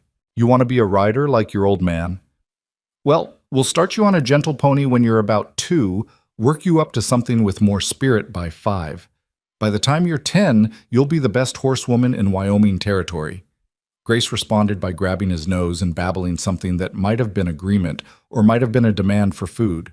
Cole laughed, the sound rich and full and completely free of the shadows that had once darkened it. "I can't believe this is our life," he said, settling onto the porch steps with Grace in his lap. "A year and a half ago, I was a wanted man who'd given up on happiness. Now I'm sitting on my own porch, holding my daughter, married to the most extraordinary woman I've ever met. It feels like something I dreamed up, not reality." "It's real," Lila assured him, sitting beside him and resting her head on his shoulder. "Sometimes I have to pinch myself too, but it's absolutely real. We built this, Cole. Out of grief and injustice and impossible odds, we built something beautiful and true." They sat in comfortable silence for a while, watching the sun track across the sky and Grace slowly drift toward sleep in her father's arms. In the distance, Lila could see Donovan riding in from the far pastures, could hear the sounds of the ranch settling into evening routines, could smell dinner cooking as Maria worked in their kitchen. "You know what I think about sometimes," Cole said quietly. "I think about that day I found you behind the wagon. How easily I could have ridden past, could have decided it wasn't my problem, could have let fear of recognition keep me from stopping. And if I had, I would have missed all of this. You, Grace, this life we've built. It terrifies me to think how close I came to losing everything that matters because I was afraid." "But you didn't ride past," Lila reminded him. "You stopped. You helped. You chose courage over fear, connection over isolation. That's what makes you who you are, Cole. The man who stops when others would ride on, who helps when it would be easier to look away, who chooses love, even when it's complicated and difficult." "You chose the same things," Cole pointed out. "You could have accepted any number of easier paths, stayed in Missouri, married someone safe and respectable, lived a quiet life without complications. But you chose adventure and challenge and a man with a wanted poster. That took courage, too." "We've both been brave," Lila agreed, "and we've both been rewarded for it. This life, this family, it's better than anything I dreamed of back when my father and I were heading west. Better than the safe, predictable future he'd hoped to give me." Cole shifted Grace carefully to one arm and wrapped the other around Lila, pulling her close. "Your father would be proud of you, of the woman you've become, the life you've built, the courage you've shown. I wish he could have met Grace, could have seen how his sacrifice led to all of this." "I think he knows," Lila said softly. "Somehow, wherever he is, I think he knows his daughter found love and safety and a future worth living. I think he sees his granddaughter and smiles, knowing the dream he had for me came true in ways he never could have predicted." They sat together on their porch as the sun set over the Wyoming hills. 3 people who'd found each other through tragedy and built something lasting from the ashes of loss. Inside their house, books lined the library shelves and Grace's cradle sat ready in the nursery. In the corrals, horses stamped and whinnied, waiting for tomorrow's training. And across the ranch, people who'd become family went about their evening routines, building their own lives in this harsh and beautiful country. This was the life Lila's father had wanted for her, not the specific details of it, but the essence. Love that sustained rather than constrained. Work that mattered. Courage that transformed fear into possibility. A home built not on what had been lost, but on what had been found. As Grace stirred and woke, demanding attention with her usual vigor, Lila took her daughter from Cole's arms and looked into those eyes that were starting to shift from newborn blue to something that might become her father's storm cloud gray. "You turned a stranger into a home," she whispered to Cole, echoing words he'd spoken to her on their wedding night. "You turned grief into joy, fear into courage, impossible into inevitable. You showed me that happy endings aren't fairy tales. They're what happens when people refuse to give up on each other or themselves." Cole stood and pulled both his girls into his arms, holding them close as stars began to emerge in the darkening sky. "We showed each other," he corrected. "Every step of the way we showed each other that love is worth fighting for, that justice matters, that broken things can be made whole."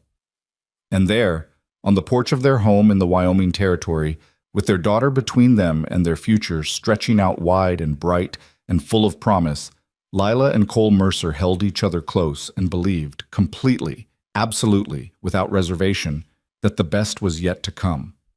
Their story had begun with a gunshot and a grave and a stranger who stopped when he could have ridden on. It had been tested by injustice and grief and the harsh realities of frontier life, but it had endured, had thrived, had transformed into something more beautiful than either of them had dared to dream.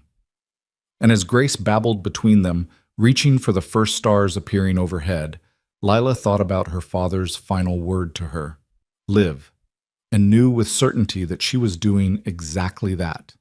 Living fully, loving completely, building a future worthy of all the courage it had taken to claim it. The story that had started in blood and fear and desperate survival had become something else entirely, a story of love and hope and the kind of happiness that could only be earned through struggle and sacrifice and refusing to surrender to despair. It was, Lila thought, as Cole kissed her temple and Grace grabbed her father's finger with determined strength, exactly the ending her father would have wanted for her, and exactly the beginning she and Cole had fought so hard to claim.